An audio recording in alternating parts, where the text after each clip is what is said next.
Hey folks, so in this video I'm going to be ranking all of the different delves and, of course, all of the different variants of each delve in the War Within, specifically for Season 3, obviously, because that's when I'm making this video.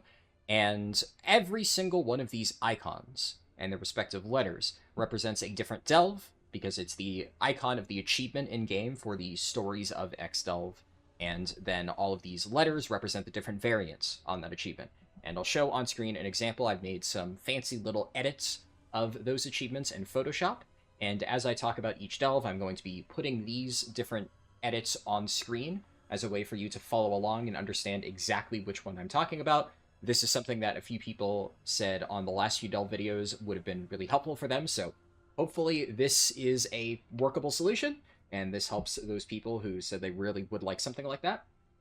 And I'm going to be taking the same general format that I did in Seasons 1 and 2, and talking it through the perspective of those different stories achievements, or using that as the framework, I guess, is maybe a better way to discuss that. Now, before we get into anything, I do want to address the obvious fact that this video is very long.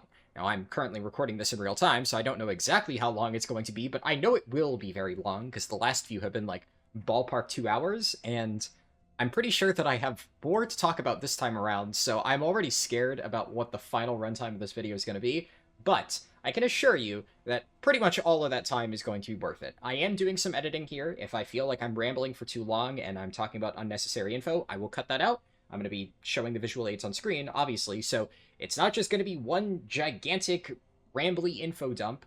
I am going to be going into a lot of detail, though. I have done a lot of testing, I have a lot of information about all of these different variants, and I want to make sure that I give a proper explanation as to why I'm ranking a different variant where I am. I'm not just going to be like, oh, this one sucks, it's D tier. Oh, this one's great, it's A tier. No.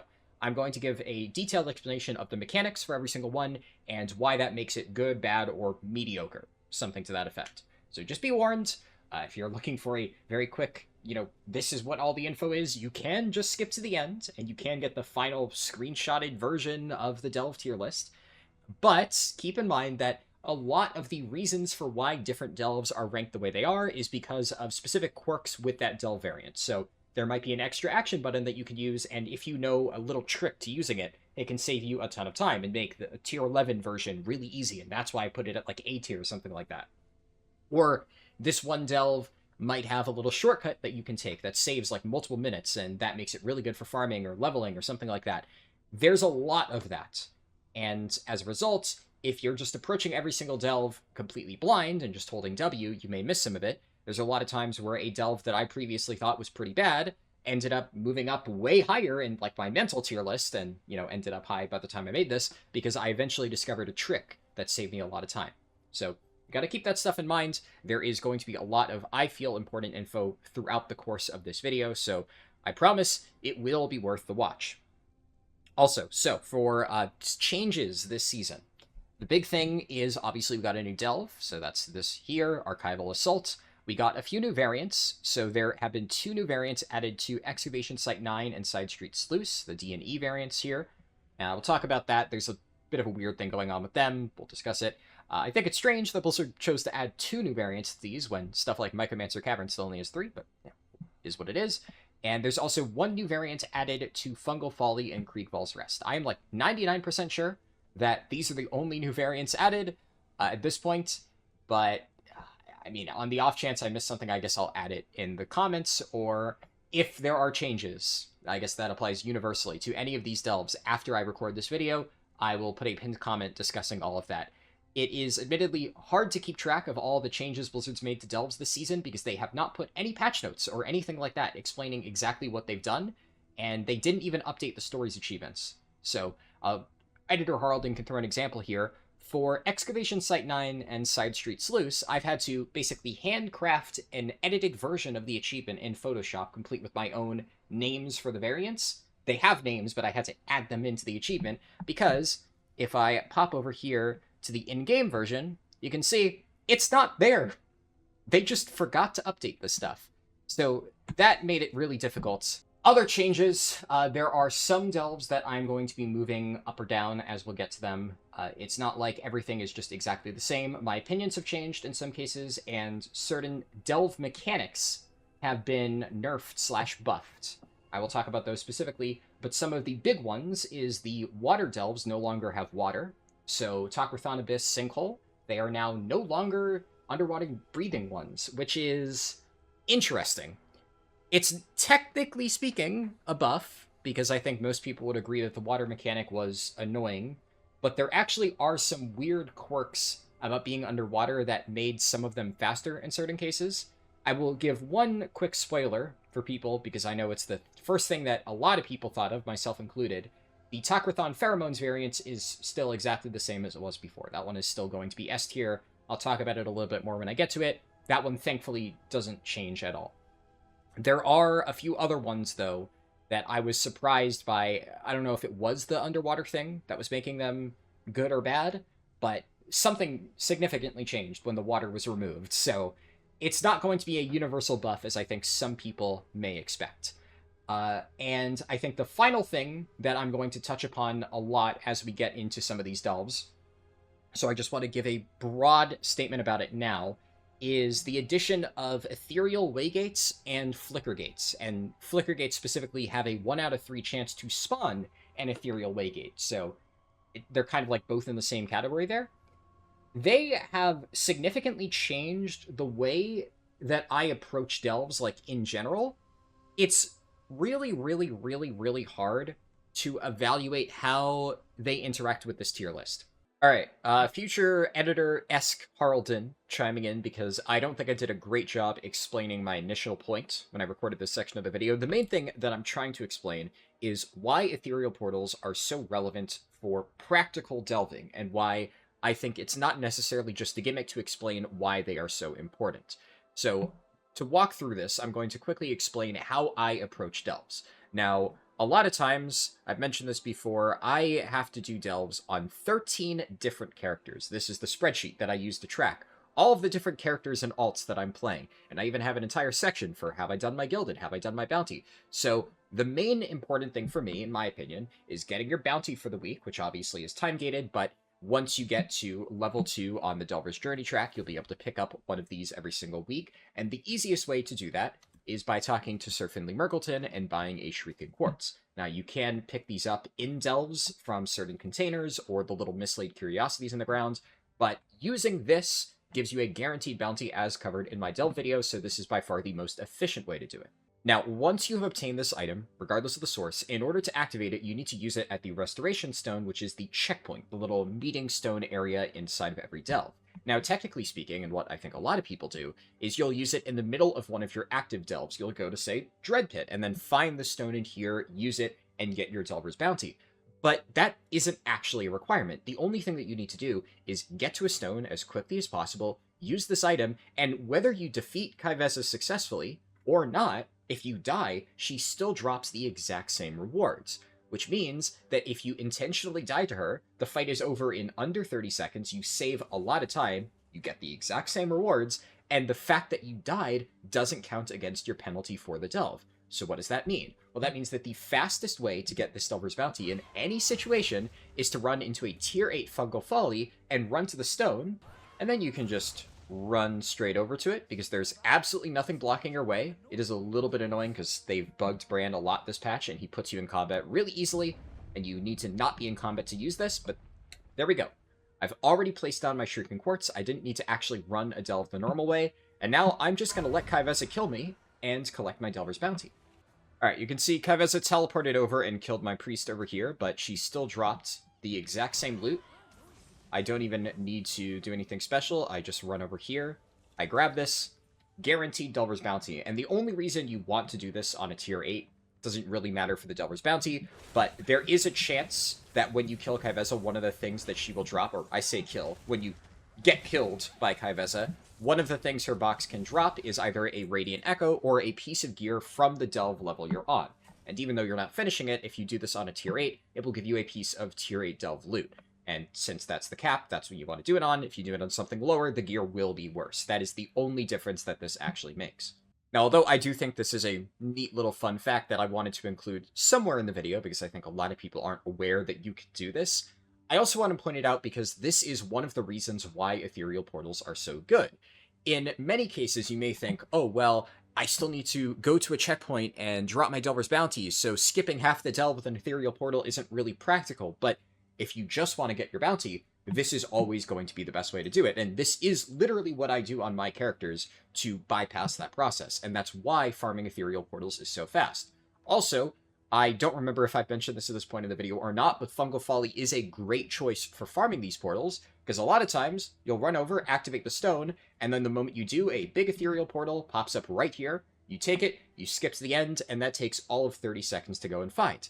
And if you aren't able to get an Ethereal portal spawn, which, as you can see, I didn't in this particular delve, well, you can just look around, and there will be a Flickergate somewhere. Obviously, you can see on screen that it is right over there. And while this is not a bountiful delve, and there is no practical reason for me to grab the Flickergate in this case, you know, just for demonstration purposes, I can run over here, I can check. Well, you know, sometimes it just works out like that, and sure, I'll take this. Even though, technically speaking, I don't need this as a bountiful delve, this means that on both my priest and my warrior, I will have one more delve on tier 8, progress towards my weekly vault. Oh, also, one bonus of doing delves this way is you get a full Nemesis Strongbox, which still gives full rewards even on a non-bountiful delve for some reason, and you don't need to kill any of the mob packs throughout the regular delve, whereas if you did the delve normally and tried to kill all of those Nemesis packs, it would take even longer, because a lot of those are extremely overtuned, and killing them the traditional way is just usually not what you want to do. You want to avoid them to complete the delve as fast as possible. So by completing delves with this Ethereal skip method, it's not only faster, but it gives you more rewards, which is kind of bad, I think, and makes me a little bit worried that in the future this might get nerfed, but we're a good almost a month into the season at this point, and Blizzard hasn't changed it. They've made Flickergates a little bit harder to farm, but they haven't meaningfully changed the rewards, so fingers crossed that it's here to stay, though I do think that is a bit of a red flag. Alright, but now for the real purpose of this segment of the video. So I'm currently looking at the 4 active bountiful delves. We have Swarming Kobolds for Kriegvals, we have Dark Hue's Disruption for Dreadpit. Obviously, we'll get into the rankings later on, but these are very mediocre variants. They're okay. Now, Mr. Delver is on its own a very fast variant. This, I think I will end up putting somewhere in A tier. This is a good choice. But then I look at this one, Nightfall Sanctum. So Nightfall Sanctum is a traditionally not super fast delve. However, this particular variant has a little trick to it that makes it ludicrously fast, and I'll show you why. Also, one quick little note about Flickergates. There is a chance that you can find these in any delve that you run, so you could farm some really fast variants and try to find Flickergates, even if it's A, not bountiful, or B, bountiful but you've already done it once. But the important thing here is that if it is a bountiful delve, it will always have a Flickergate, which means that if there is a delve that is really good for finding Flickergates, as we will see here, and it is bountiful, then you can almost always use it to efficiently farm a Flickergate portal in under 5 minutes. So that's exactly what we're going to do. Now, I will mention this particular variant by name later on in the video when I talk about it, because I do believe it is by far the single fastest way to farm Flickergates. If this one is up, it's one of the fastest delves in the game, and it is the fastest delve for this particular strategy, because there's these cannons at the start. I can aim all the way at the end, and then I can do 2 things. One, I can head over here and check the checkpoints. There's a chance that there is just an Ethereal portal here. Some delves, this one included, have Ethereal portals at different locations. One of them is, like, over there. I don't know every single possible spawn point, but I can click on this Flickergate, and this is the first time I'm recording this, so pretty good luck there. But now, I can just pop into this portal, and this will be the end of the delve. Sometimes mobs will follow you in here, and I'm just going to cut until after I kill them, because I do need to get my priest over here. Also, I've done this trick so many times that this is actually my Resto Shaman alt, and the body is in the Ethereal portal thing. I remember this one. As I was doing the skip, I got a random Kaiveza spawn proc on top of it.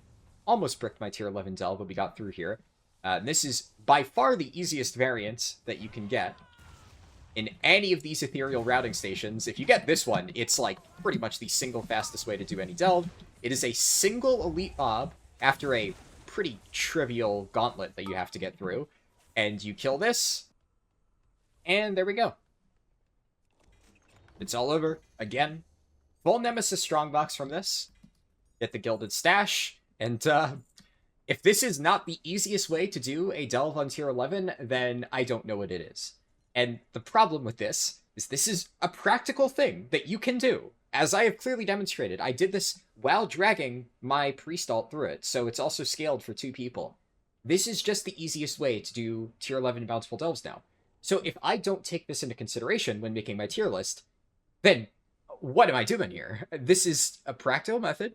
It's got to be taken into account, and so I need to at least slightly affect the ranks of where I put delves based on how easy or hard it is to find ethereal portals. Because delves like Nightfall Sanctum, like Fungal Folly, where they're wide open right at the start, and you can easily run to any of the areas that spawn ethereal portals, or easily keep refreshing it until you get a good Flickergate spawn, and do that, and have the 1 in 3 chance to get a portal that takes you right to the end.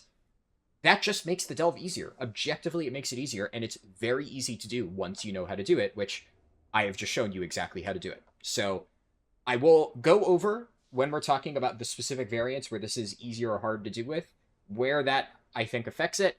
It's not going to massively swing many delves, except for this particular variant, which I do think is a little bit notable in how easy it is to complete this one by farming Flickergates. It's just crazy how you could just cannonball straight to the active Flickergate. That is the farthest spawn location that we saw in this delve, and it was still really easy. Others, you can directly target the cannon reticule on the Flickergate and then fly over and click it. This one is, yeah, kind of broken with this new strategy. But even some other ones that were, like, mediocre before, yeah, they get moved up a few ranks because they're pretty good for farming this. So, Editor Harlan here, I also do just want to make something absolutely clear, because I'm sure that I'm going to get this comment about the Flickergate thing. It is not a surefire guaranteed farming method, and the thing is, every single Flickergate that you open has a 1 out of 3 chance of turning into an ethereal portal. And although I actually recorded multiple instances just a little bit ago, where I got the ethereal portal on my very first try, what you are currently witnessing is me roughly 20-ish minutes in getting yet another Flickergate that has not turned into an ethereal portal. So just like with any bit of RNG, it's a 1 out of 3 chance. Sometimes the game just says, fuck you. And this takes forever, which is why in my rankings, they should reflect that. I will put this particular variant, you know, decently up high, but it's not a surefire method. Some of the absolute fastest delve variants are consistently fast, and you can consistently get them done in like 5 to 10 minutes. This one has a high roll of like 3 minutes, which is crazy, but it has a low roll of 20 to 30 minutes if the game just doesn't give you the portal. So that is something that I am taking into consideration. I wanted to mention that because I'm sure that if I don't, somebody's going to leave a comment saying, they nerfed this, I spent like 30 minutes doing it, Like, yeah, that happens. Sometimes RNG just sucks, is what it is. Hopefully I made that explanation clear. I know I've spent like 20 minutes talking about that before even getting to any of the rankings, but I did think that is a very, very, very important thing that I wanted to explain now, and I wanted to explain how you can use it yourself to your advantage, so that you're not thinking I'm just sitting here taking in a mechanic to consideration that doesn't actually matter. So with all that said, let's start ranking them, shall we? So we are going to start by discussing Archival Assault. Just going to go through all the different delves in alphabetical order. And as I discuss each of these delves, I'm going to open up the associated achievement in-game and talk about them. Now, I do want to quickly note here, you'll see I do not have Waygate Wiles completed on North America. I have done it once, but for some reason, this one has just never appeared. I think it appeared early on the very first week, and I was doing some testing on my European character, so I did actually get credit for this on Europe. But it has never appeared since on North America, so I've been unable to actually get this achievement completed. But trust me, I have done this one. It's not great, and it wasn't really particularly special, so I didn't feel I needed to do further testing to really get a feel for it. But just wanted to at least give that explanation. But hopefully, Editor Harlden will have the little fancy overlay shown for you on screen. And I'm going to try to put it in a place that doesn't really block anything important, but you can see exactly which one I'm referring to for the different variants. So, for Tier A, we have Relic Retrieval. So Relic Retrieval, this one is pretty interesting, and that's kind of one thing that I like about all of the new delves and variants of delves that Blizzard has added this season. When I was discussing the Season 2 variants before, one complaint that I had is a lot of them felt really generic. A lot of them were just, hey, there's some goblins here. kill goblins to fill this progress bar and interact with some things, and the delve is done, and then a boss spawns. And it's like really generic. Like, those are the types of delves that I routinely put into like the B and C tier, because there's not a whole lot that you can do to interact with it. You're just holding W, filling a progress bar, and that's about it. There's just nothing special about them. One thing that Blizzard has mostly done throughout this new set of delves is that they all have really cool and interesting mechanics. And I think Relic Retrieval is maybe the best example of that. You have to go around and collect either just generic boxes that fill up a progress bar. So first I'm like, okay, this is going to be lame.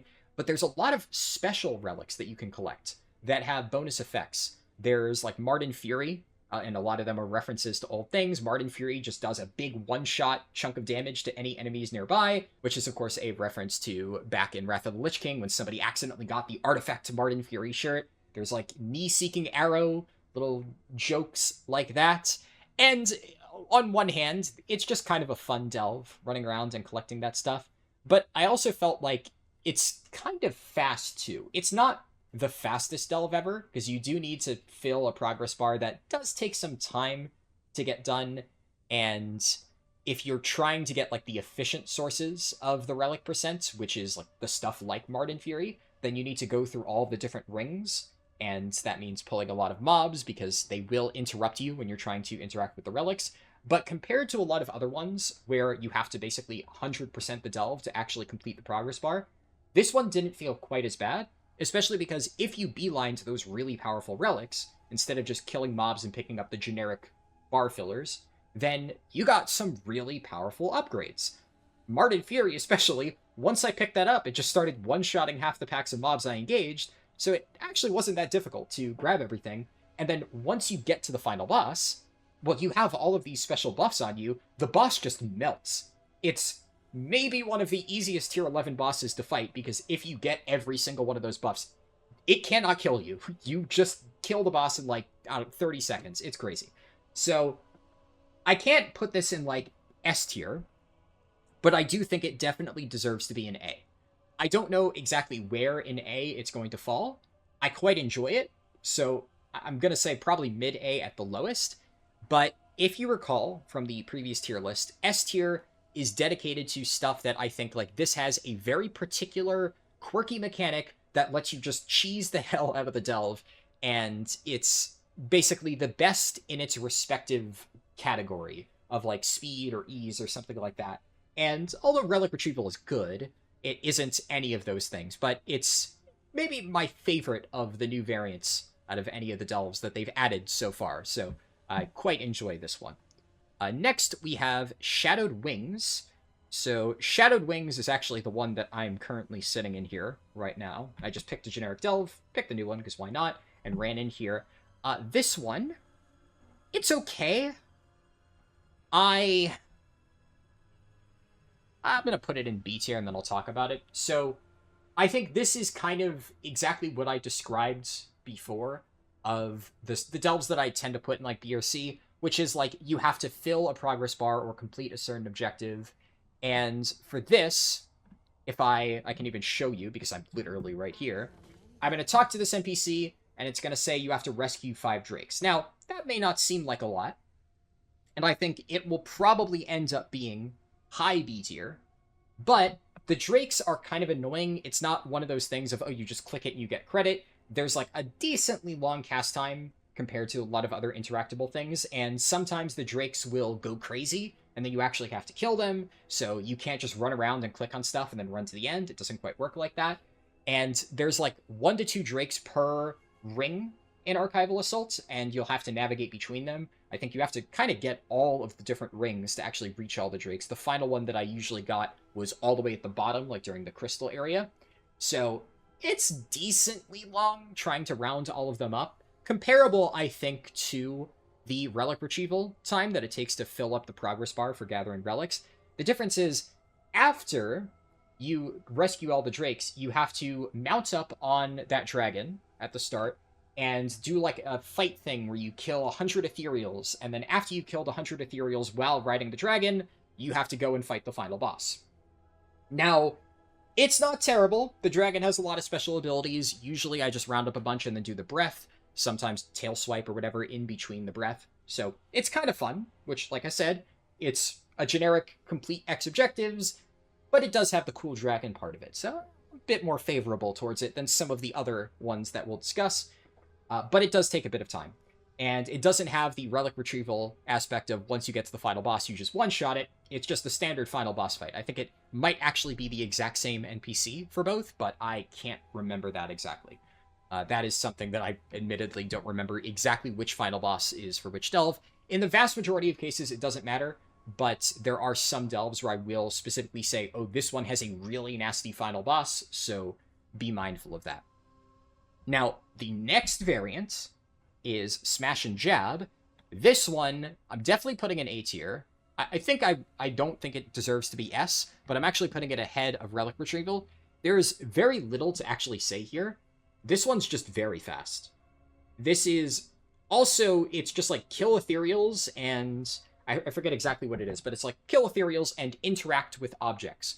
But it's faster than Relic Retrieval. And once you fill the progress bar, there's actually a portal that opens up next to you that takes you directly to the final boss, like literally right next to him. And you can beeline towards all of the interactable stuff and round up like a whole section of Ethereals and AoE them down, and do that for like 2 rings and you're done. I managed to speedrun this one pretty quickly, like 3-ish minutes on tier 11, so it's really fast. It's obviously going to be a little bit slower for people who aren't playing like, tank, running damage brand, and basically doing the gigantic AoE pulls and shredding. It's a little bit more difficult to pull off than something like Tak-Rethan Pheromones, which the advantage it has is that you are largely not in combat, but compared to a lot of the delves where you just fill a progress bar, this one is pretty simple. It's pretty fast, so it goes in A tier. There's really not much else to say. It's not a particularly exciting delve in any other way, but it's good, so goes in A tier. For the final variant, D, which is Waygate Wiles, the one that before I haven't gotten to do on NA, but I did test once on Europe. Because I admittedly have only done this a single time, I will give it a disclaimer that I might have misjudged it. As I said before, there's been 1 or 2 variants that, like back in Season 1, I thought were really bad, and then they grew on me over time. But overall, I am not a big fan of this. It's either low B or C. I'm going to put it in C for now. It's probably going to be top of C. It's not terrible. And I think one thing is, like, the mobs are not that bad. There's a lot of the delves that we'll discuss that are in C tier are the progress bar ones, but they have really nasty mobs. Like, one of the reasons Nightfall Sanctum got put in here is it has a ton of caster mobs that are really annoying to fight. So generally speaking, those ones are just a pain. A lot of the underwater ones, the Kobus guys, are really annoying to fight. I haven't found the Ethereal enemies to be particularly annoying. The Nemesis packs are a different story. The Nemesis packs are really annoying, but admittedly, none of them are as bad as Well-Connected Friend from Season 2, even though you could cheese that with certain classes, but it doesn't count. On average, that one sucked. But I didn't find this to be a particularly difficult delve, and I still overall like Archival Assault. I think the layout of it is pretty cool, so it's not as much of a pain to navigate, and I'll bump it to bottom of B tier. I do want to say, like, this one is top of B tier, this one is bottom. You'll see this as time goes on, but I think it's fair to bump it up there because I wasn't doing it super optimally because I wasn't familiar with the locations. You have to basically rebuild some waygates. So you run around, you collect waygate pieces, and then you run to a location down at the bottom of the delve, place the waygate, and then teleport through it, and then you have to fight like a bunch of mobs, and that's like the end of the delve. It could potentially be faster if you already know where all of the locations are, but I did distinctly feel this is the slowest of the variants that I've done so far. And all of the other ones, even on my first time, felt faster than this. So again, disclaimer, only done it a single time, but I think it was slow enough that I'm going to put it there. We'll see how I feel. Maybe I'll bump it down again to C tier. I don't think it's the worst delve ever, so I think I'd be more than happy to keep it here. But yeah, overall, relatively happy with Archival Assault. I think it's definitely, fair to say it's the best new delve they've added out of the 3. Definitely better than Excavation Site 9. I hate that place. Sidestreet is pretty good too, though, so I'd say it's a toss-up between those, but we'll have to talk about Sidestreet I would say Sidestreet's the best. We'll talk about it later. Not a new fan, or not a big fan of the new ones they've added. All right, moving on to Dreadpit. So we have Lost Gems at A. Lost Gems is... I put this back in Season 1. I think for these other ones that have been around for a while, I will refer back to my Season 2 and 1 rankings. Well, Season 2 rankings. And ever since Season 1, I have put this one in A tier, and it's staying in A tier. There's not a lot new that I have to say. I'm going to repeat my older explanations because I'm kind of doing this tier list from scratch. I think in my Season 2 tier list, I skimmed over some stuff, but I want to make this one aimed at people who haven't watched the original 2 tier list. I'm going to try to give you all of the baseline explanations as to why this is a variant that everybody considers to be good. So Lost Gems is one of the better speedrun variants. I'm definitely going to put it ahead of Relic Retrieval. I'm not sure if I want to put it ahead of Smash and Grab, or Smash and Jab, whichever the name is. They're very close, because they're very similar in what you do. The way that Lost Gems works is there's a bunch of gems in the ground. You talk to an NPC, you vacuum up a bunch of gems, and you can do this really quickly.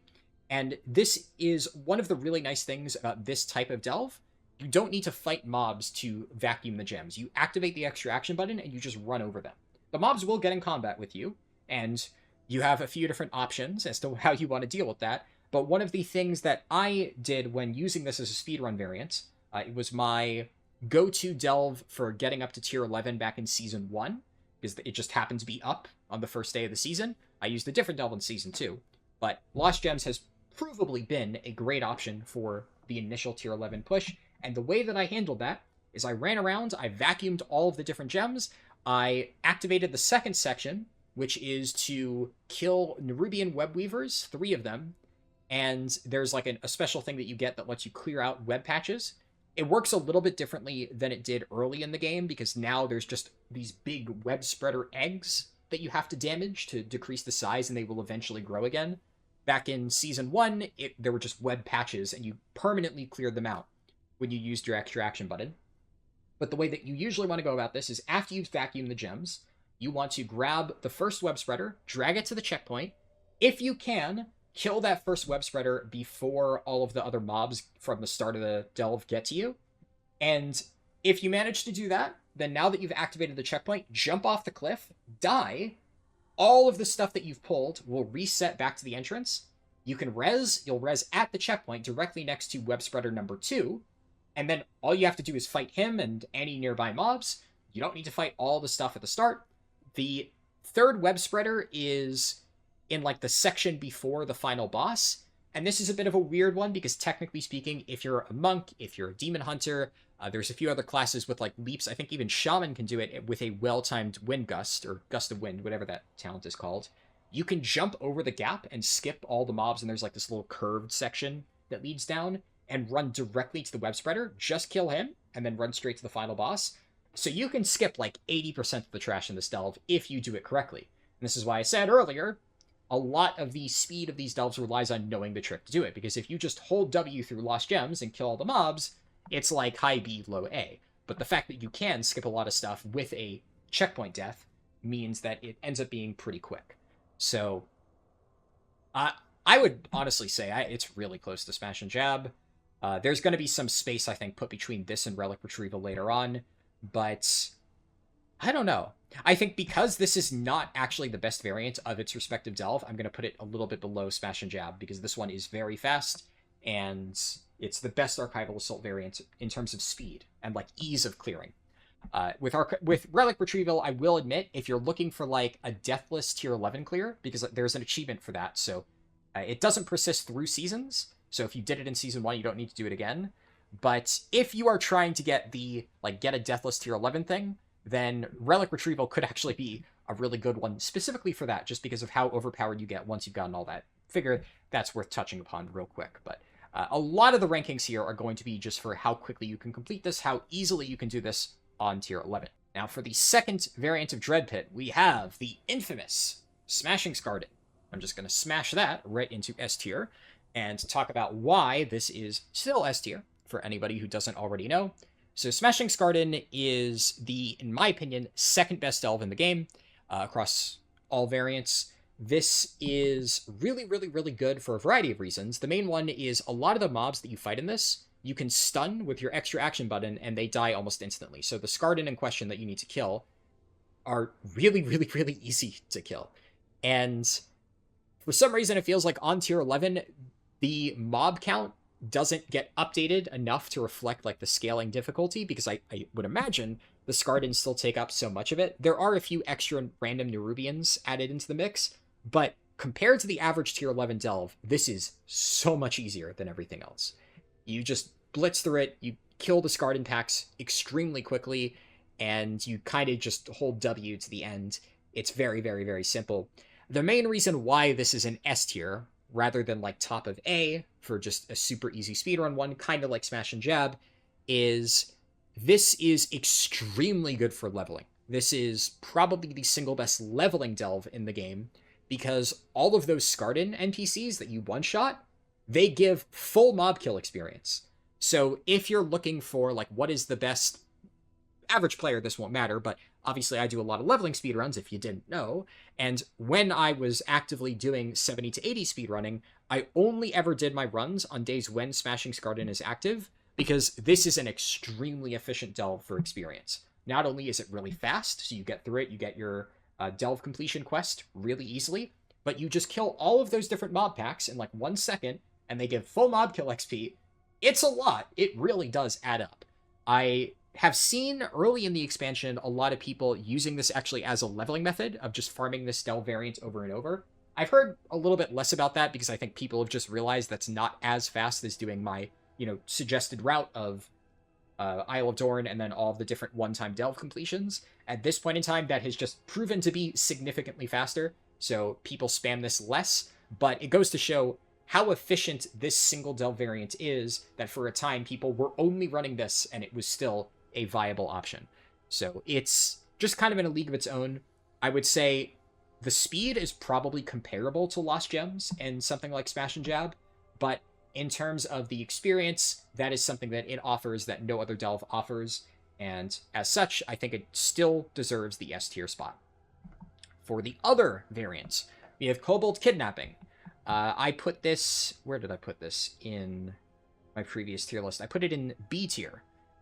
And I think that's fair. I don't really think I'm going to disagree with my previous judgment here. I'll put this above Waygate Wiles. I think Kobold Kidnapping is not a terrible delve. I generally like Dread Pit across the board. This one, you skip to the end of the delve, and then you have to basically backtrack towards the entrance and free kobolds. Now, the biggest tip that I can give for this one is while you are opening the different web wraps, only open the ones that are on fire. So there's a bunch of different ones you have to free kobolds from these web wraps. It's kind of hard to see depending on your graphic settings, but if you look for the flaming web wraps, those will always contain a kobold. Sometimes there's an entire little cluster of web wraps over in the corner, and if you look over and you don't see any fire coming from them, then you can move on. I have had times where, because of my graphic settings, at the wrong angle, I didn't see fire, I made it to the end, I'm like, ah, crap, I'm missing the kobold, and I had to go back, so it is a little bit annoying. It's definitely not the best delve ever, but the mobs are not particularly difficult compared to some of the other ones in Dread Pit, and you can go through it pretty quickly once you know what to look for, so I think B tier's fair. It's not a particularly amazing delve, but it's not the worst. It's not as bad as the ones that we'll talk about later, so I think B tier's fair. And finally, we have Dark Fuse Disruption. So this is one of the new ones added with Undermine.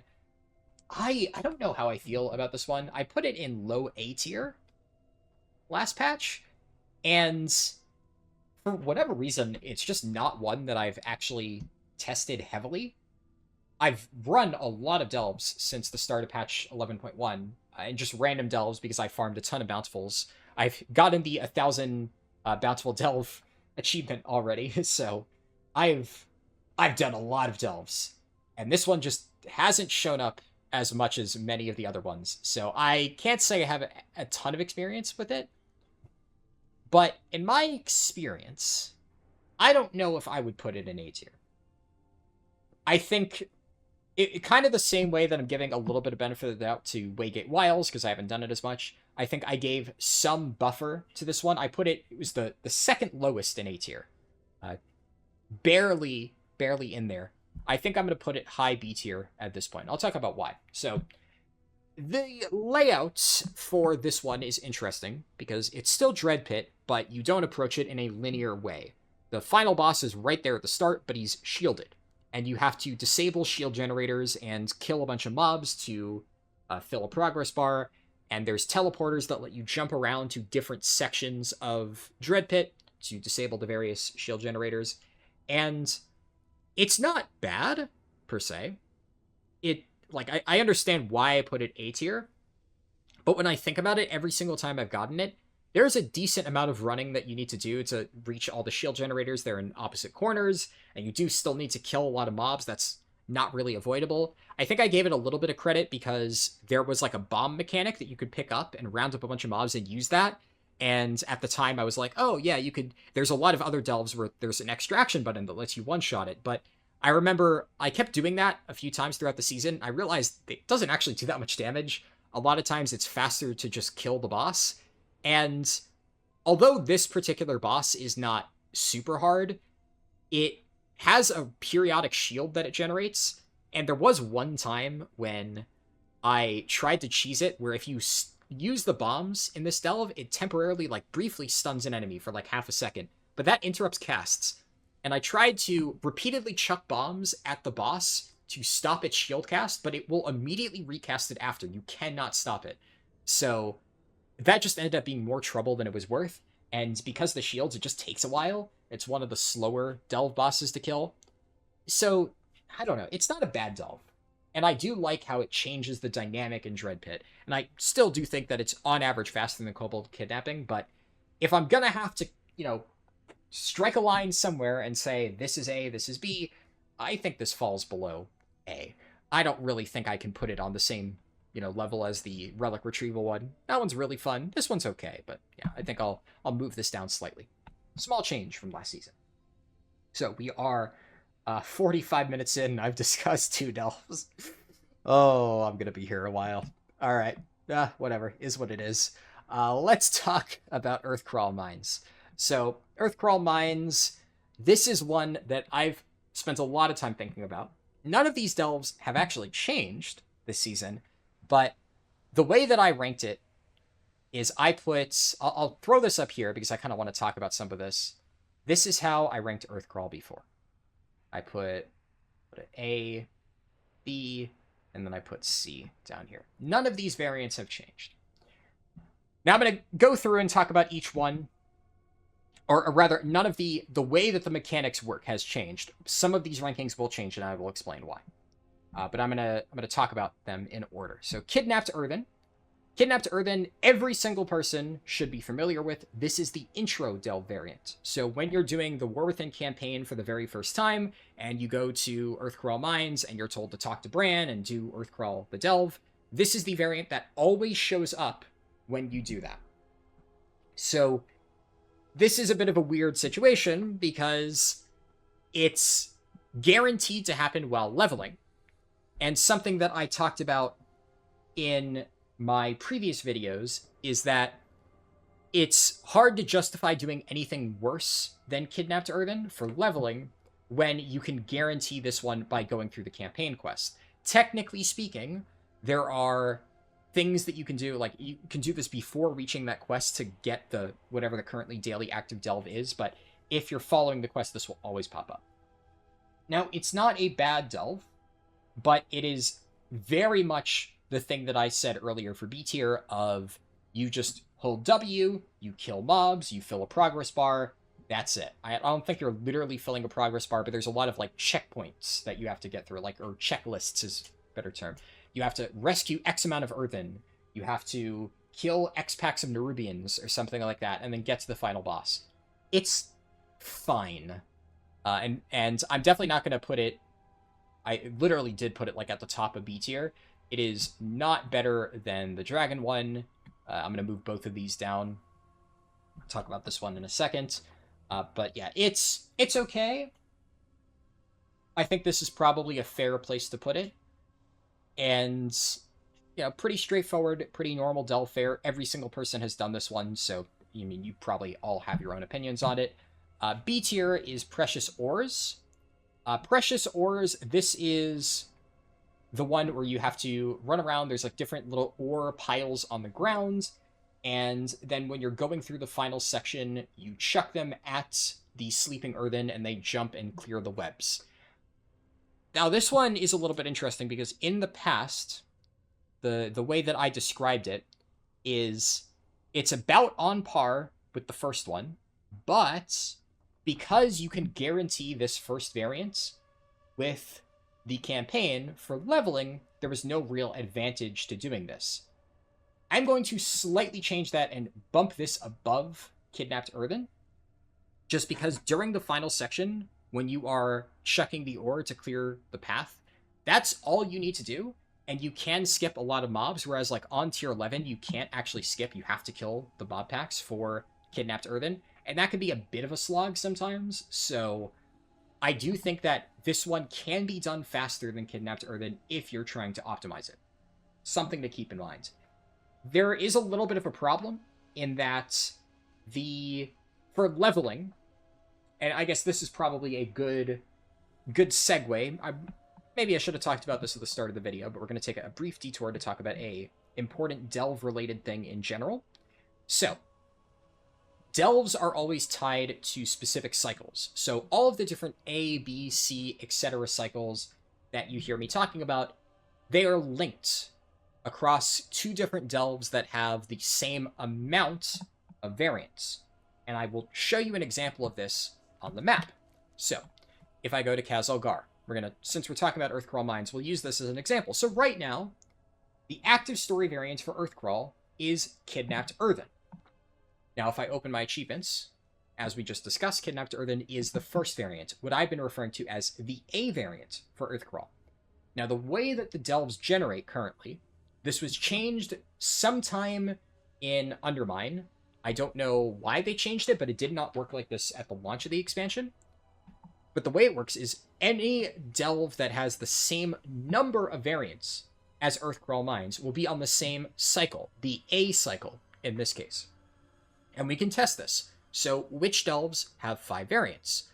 That would be Underkeep, Sidestreet Sluice, and Excavation Site 9, because both of them got 2 new ones this time around. So if I look at Underkeep, the A variant for Underkeep is Torture Victims.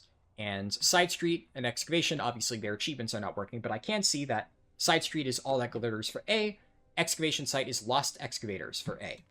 So, if we look at the map, we can see Torture Victims, Lost Excavators, All That Glitters. They are linked. Whatever it is tomorrow, if it ends up being the C variant tomorrow, so, this is Rowdy Rifts, this will be Teleporter Tantrums. That is how it works. However, you'll notice that if I look at a different delve, Waterworks is Trust Issues. Well, if I go down to Waterworks over here, Trust Issues is B. It's the second one. It's not the A cycle. What's going on there? Well, the way that this works is because it's only the same for the number of variants, Waterworks is on the 4 variant cycle. So any other delves that have 4 variants, which would be Skittering Breach, good example. This has 4 variants. This would be Rendalash Beckons. They would all be on the B variant. And if I look at Skittering Breach, active variant, Rendalash Beckons. Mycomancer still has 3. It's off doing its own thing. And it's terrible for leveling anyway, so you don't need to worry about it. Now, the reason I bring all of this up, although I do think it's just interesting in general, if you want to know how the different delve variants work, is when I did my original rankings, when I put Kidnapped Earthen above the other ones, my logic was, well, if you can always guarantee this by doing the campaign, then why even bother ever doing the other ones, even if you do need to run the delves on a different cycle, because you can guarantee this one and it's pretty good. I think that logic still stands. It is worth noting that, technically speaking, for the 5 variant delves, which Fungal Folly is now a part of, this is now the best cycle, the current one, which is the A cycle, I believe, because Lost Miners, as we'll talk about, is by far the fastest Fungal Folly variant, so you can incorporate this into a speedrun. But there are situations where you just won't even want to do that section of the campaign anymore, regardless, for speedruns, so it's kind of a moot point. getting off on a little bit of a tangent here, and I did say I'll want to keep this video a little bit concise, but all of that to say, I don't want to take that bit of information, the campaign thing, into consideration for the ranking anymore. I will acknowledge that it's still pretty good, and you'll still, in most cases, do speedruns with this variant as the active one. Oops, moved it a little bit. Especially since you'll want to guarantee Fungal Folly with the Lost Miners variant anyways. But if you're just looking for a good way to complete this on tier 11, I think that the Precious Ores is ever so slightly better, so I'm going to put it a little bit higher. I think as we go on, I might even add like 1 or 2 additional variants in between the two. I think there is a slight distinction. Now for the C variant, we have Fiery Grounds. So Fiery Grounds is by far the worst one of these. And I put it in C tier previously. And it's kind of interesting because I put it in D tier back in Season 1. I moved it up to C tier in Season 2. And I'm actually going to move it back into D tier here. I've done it a few more times. And I think it's a combination of more decent delves have been added to where I think that this is definitely in like the bottom, you know, for splitting this kind of evenly, it's in the bottom 5th of delve variants. It kind of sucks. I also don't know necessarily if they've changed this, but I did this like last week, and the flamethrower felt like it was doing no damage. So the way this works, if you don't recall, there is a big open room that you have to go into, and you have to fight like a ton of mobs, like 39 mobs or something like that. And you have a flamethrower that you can use to clear out patches of webs in the room, but it's still really annoying. The wave section feels like it takes forever. The mobs that you have to fight in the rest of the dungeon are really annoying. I think a big one is they changed how the webs worked. So remember when I was talking about Dread Pit, I said that in Season 1, there were just a lot of web patches in the ground that you use the Lost Gems ability to clear out. And now they added these stupid web spreaders, like the giant red eggs that just repeatedly shoot out webs. And now you can never really clear it. So the problem with the flamethrower is it's not just using it once to clear the webs. You have to like repeatedly clear out the webs and shrink the stupid web spreaders. And it's just such a pain. It's so annoying to do that, because then in the middle of combat sometimes you'll have to do that, or you'll be sitting in the webs, and Bran will yell, "Those webs summon Nerubians, don't stand on them," that kind of thing. And it's just, I really don't like this one. I don't know. I kind of gave it some credit just because it used to be like almost the worst variant in the entire game, and Blizzard heavily nerfed it at some point mid-Season 1. So I think my ranking of it in C tier in Season 2 was kind of acknowledging, like, yeah, it's not as bad as it used to be. But, like, it's still pretty bad. It's pretty bad, and especially when we talk about some of the later delves that, like I said, you can still use the Ethereal portals to skip them, so if they are bountiful, you can do that. Well, you can't do that for this one. Like, unless you want to skip the flamethrower section and run to see if there's an Ethereal portal, you kind of just need to do it the intended way, and the intended way sucks. So yeah, this one's just kind of beans. Not really much else to say. Alright, so this is the big one that I want to talk about. Looking for treasure, and like I said, these are my Season 2 rankings. So these were new variants added with Undermine. They added Bugs and Grubs, E, and Looking for Treasure, D. And I put this in S tier, and I tested this again recently. It works exactly the same as it did before. And I do think it is really good, but I'm going to put it at the top of A. And I'm also going to put this one, Bugs and Grubs, down slightly. I'll talk about both of them. I'll put this here. So, the problem that I've run into with digging for treasure is when I tested this back in the PTR for 11.1, I was like, wow, this is one of the fastest delves. And I still think it is. I still think it is by far the fastest for Earthcrawl Mines. I think it's one of the fastest delves, period. But an issue that I saw popping up is a lot of my friends who are testing delves, like doing their week 1 stuff for Delver's Bounty and stuff, kept telling me, hey, I keep dying in here. Like, I keep doing the strategy that you said in this variant that you said is like one of the fastest, and I keep getting clapped. And that really surprised me. But what I realized is the way that this works is you teleport straight to the end, you get an extra action button that summons a drill, and the drill knocks up these little chests, and it does a lot of damage to any enemies that you do. So I'm playing a tank spec, and I'm able to round up a bunch of mobs, drop the drill, it does massive damage, and then I like stun him, like pop all my CDs, and just erase like a big chunk of the delve. I can just run down the hallway, pull like a million things, kite around like a little corner, and round them all up, drill, boom. And if you do it that way, it's really fast. And the last boss, I didn't think was particularly difficult, but the last boss has a lot of unavoidable damage, so it's definitely for DPS players one of the harder ones to get through, especially if you're under-geared. A lot of my DPS friends said that they were struggling to live through it and had to like pop a lot of their defensives, which like as a tank player you don't really notice, right? You're just unkillable regardless. And if you are not experienced with using the drill to just eradicate massive packs of mobs, or if you're a DPS and you don't have the luxury of just running around, grabbing a million things, and living through random web bolts or whatever before dropping the drill, it's not that easy. So compared to something like Smashing Skardin, like Tak-Rethan Pheromones, where basically anybody can do it, I think this one is hard enough that I can't justify putting it in S tier. It's still really good, and I think one thing that's worth noting about it is it's the only Earthcrawl variant where you can actually kind of fish for Ethereal gate skips, because you spawn at the back, so you're the closest of the different variants to the checkpoint, which is just before the final boss, so in this case, like basically right after the entrance, and there's a good amount of Flickergate spawns in that final room, so if you are trying to do it that way, it's actually pretty good. So this is probably going to be the top of A tier, but for those reasons that I outlined, I've had enough people tell me that they struggled with it that I can't justify putting it up there with the absolute best variants. I just can't. It's not quite that good. Now, for the final one, Bugs and Grubs, this I'm moving down slightly only for similar reasons. This is a very fast speedrun variant where you have to run around and grab a bunch of little bugs, and there's like NPCs that you have to free, and then you kind of run to the end.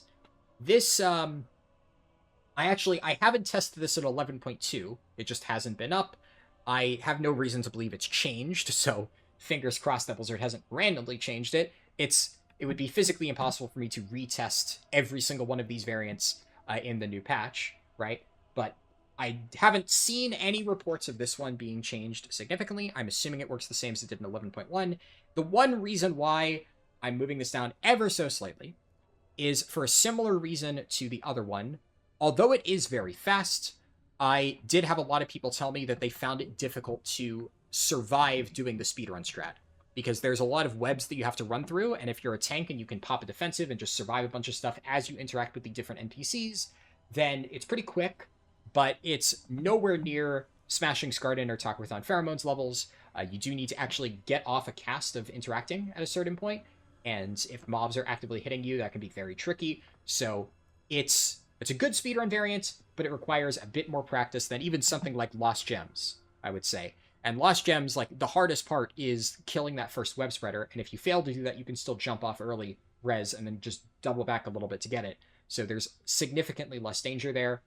I think this one is a little bit harder to pull off, so I'm going to move it down a little bit to reflect that. What do we have next? We have my... I think my least favorite delve in the game. Maybe. It's close. Excavation Site 9. I really don't like this place. I think one of my biggest issues overall that applies to every single variant is that a lot of the mobs are just, like, incredibly overtuned. And I noticed this a lot more. I was pretty unfavorable towards it. Yeah, so my rankings for Season 2, by the way, which is when it was added, is I put C variant in A tier, and I put A and B in D tier. So I definitely was not a big fan of it, even at the start. But I've grown to hate it even more, because on undergeared alts, I've sometimes just gotten one shot.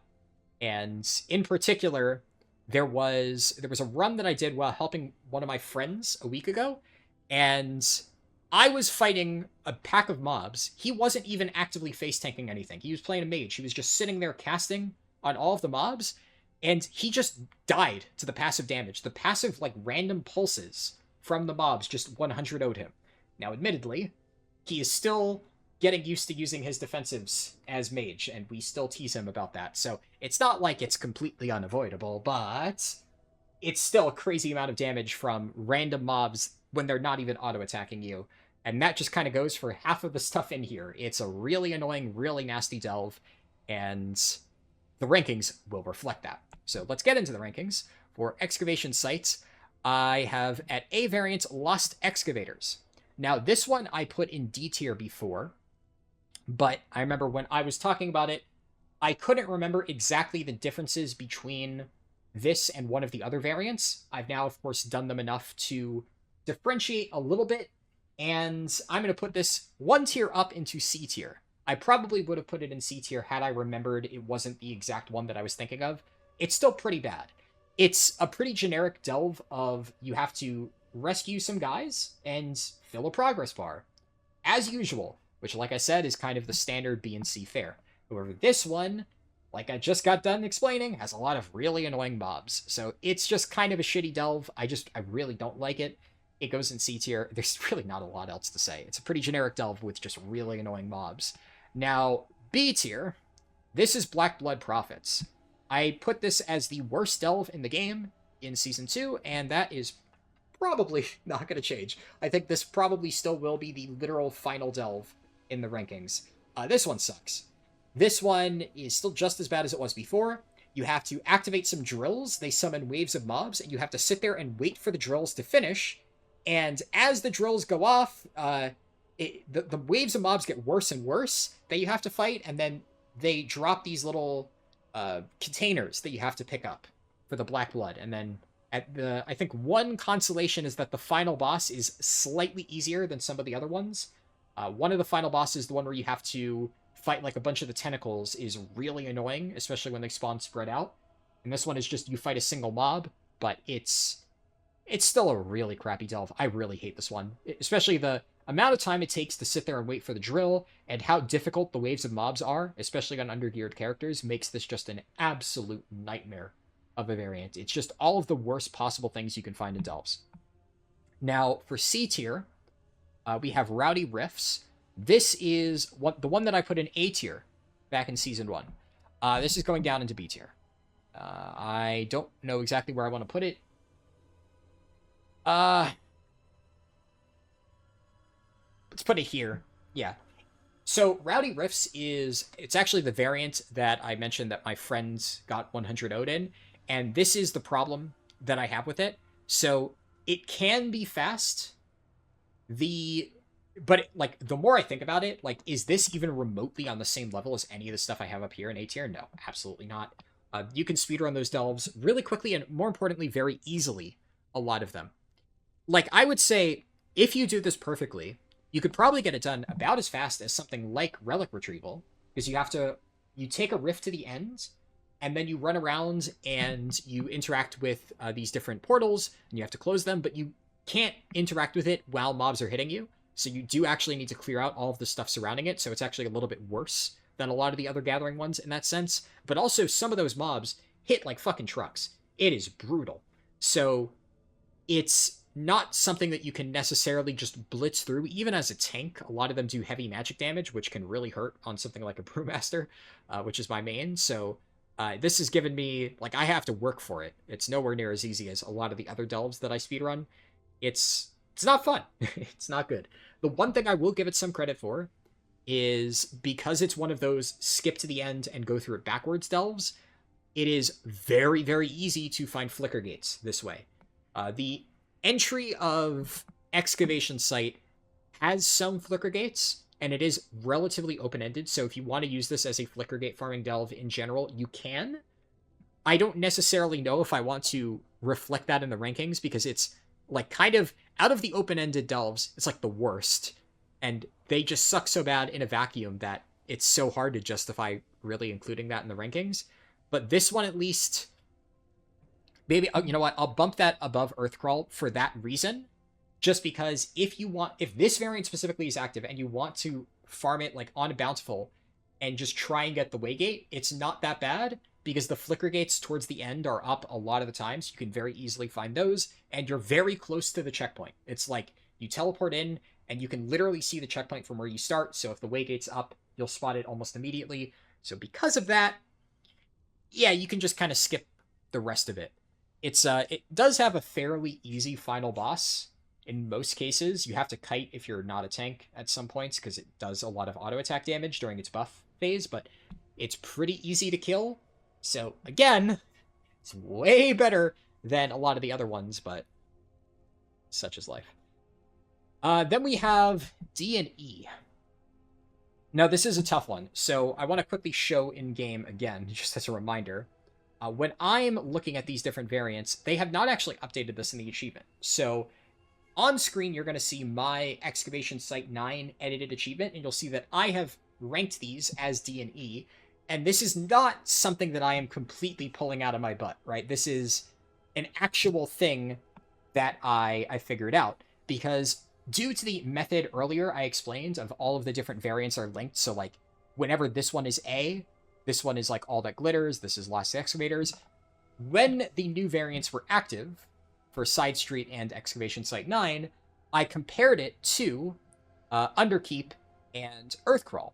And if I know what the D and E variants are for Earthcrawl and Underkeep, and I look at the currently active variant for Sidestreet and Excavation Site, then I'm able to figure out, okay, which set of the new variants is D and which set of the new variants is E. But I do want to make it clear, the achievement in-game has not been updated to reflect that. I just figured that out on my own and then added that information to the achievement. So I had to double check and reference my achievements, because obviously you see it on screen thanks to Editor Harlden, but I don't, because I'm doing that in post. But I can see here that D is Culinary Catastrophe. So Culinary Catastrophe, I actually quite like.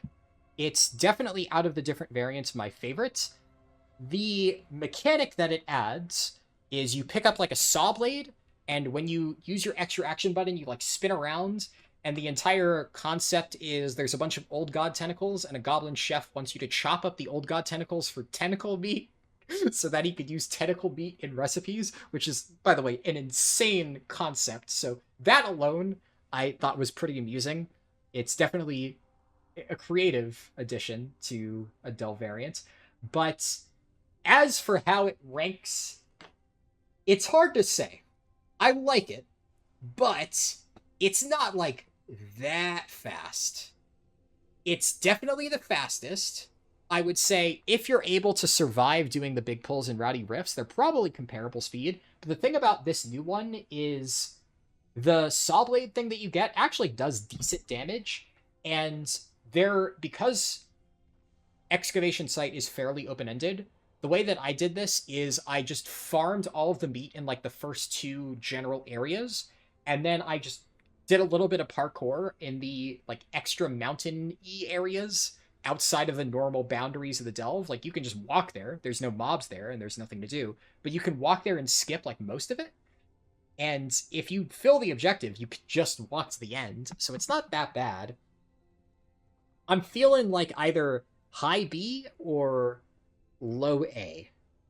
I'm tempted to give it low A just because I think the concept is fun, and having like the extra action button to spin around like as a saw blade is neat. It does damage to the mobs. It actually does a fairly decent amount of damage, unlike the flamethrower in Earthcrawl. So if you're a low damage class, like let's say you're playing with Tank Brand and you're a healer, you can like top Tank Brand up and then just start spinning and chip away at the mobs while he does it, and it allows you to contribute decently on damage. So it's not bad.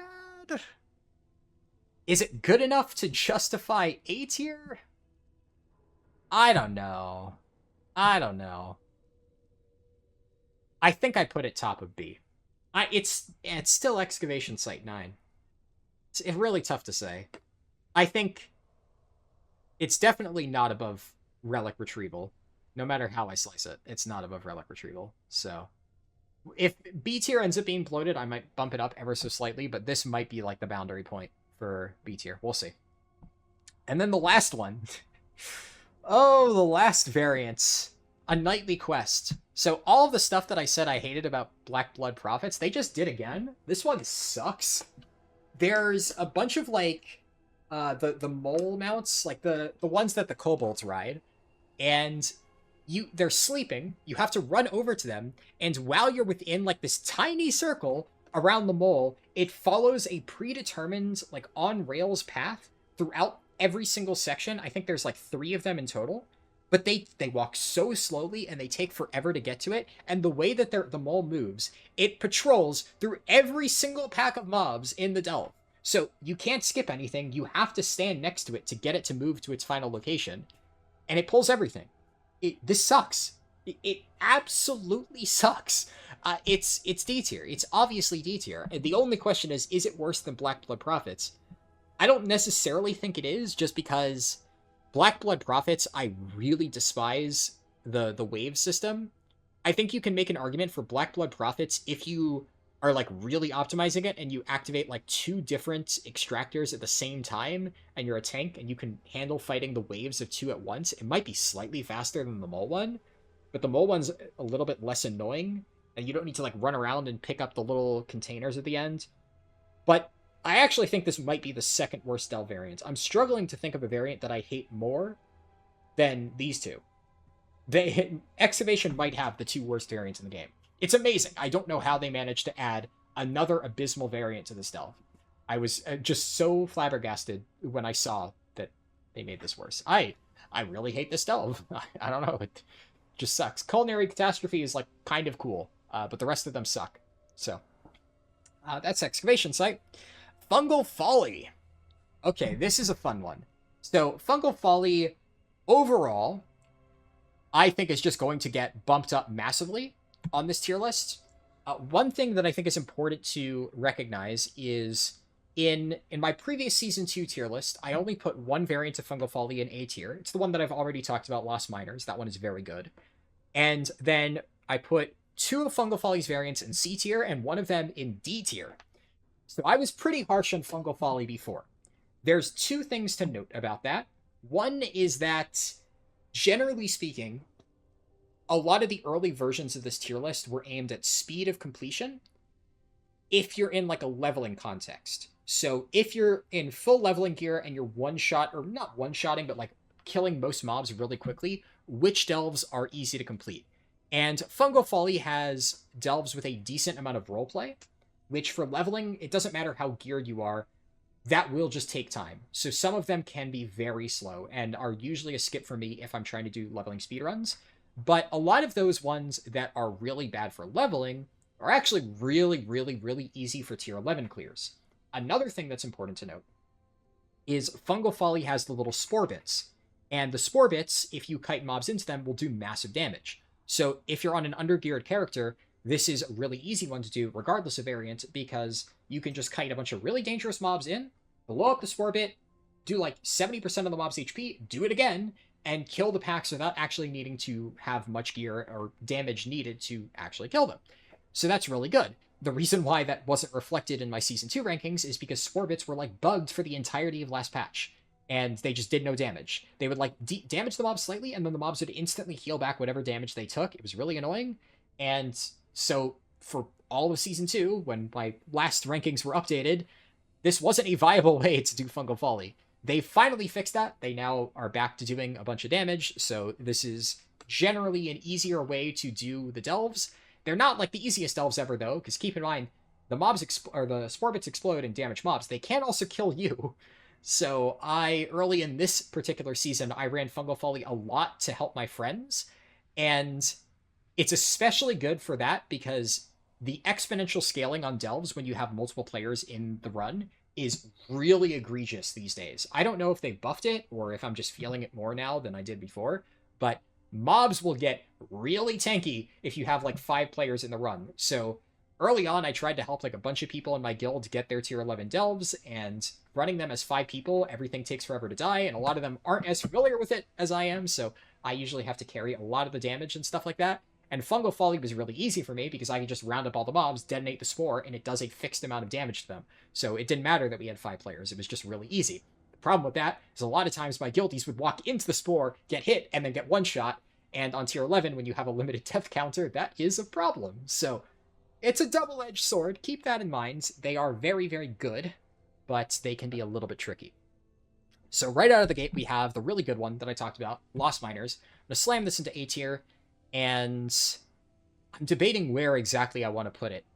I don't know if I want to put it in S tier. I put this like high A tier last time. I think it has grown upon me a bit more. I think you can do this as fast, if not faster, than Lost Gems. So this is why I'm defaulting to here. It is... Ooh, it's probably faster than Waygate Wiles, I think, if you know how to do it really quickly. It's just a really efficient delve. And the other thing is, Fungal Folly, as I said before, for the Ethereal Gates, is still just one of the best delves for farming that. So if Lost Miners is up, you're probably just going to do it the intended method, because it's so fast, but if you happen to spot an Ethereal Portal, then you save another minute or two on top of that, and it's really easy to do. So why not? So I think I'll put it here. I think this is a good spot.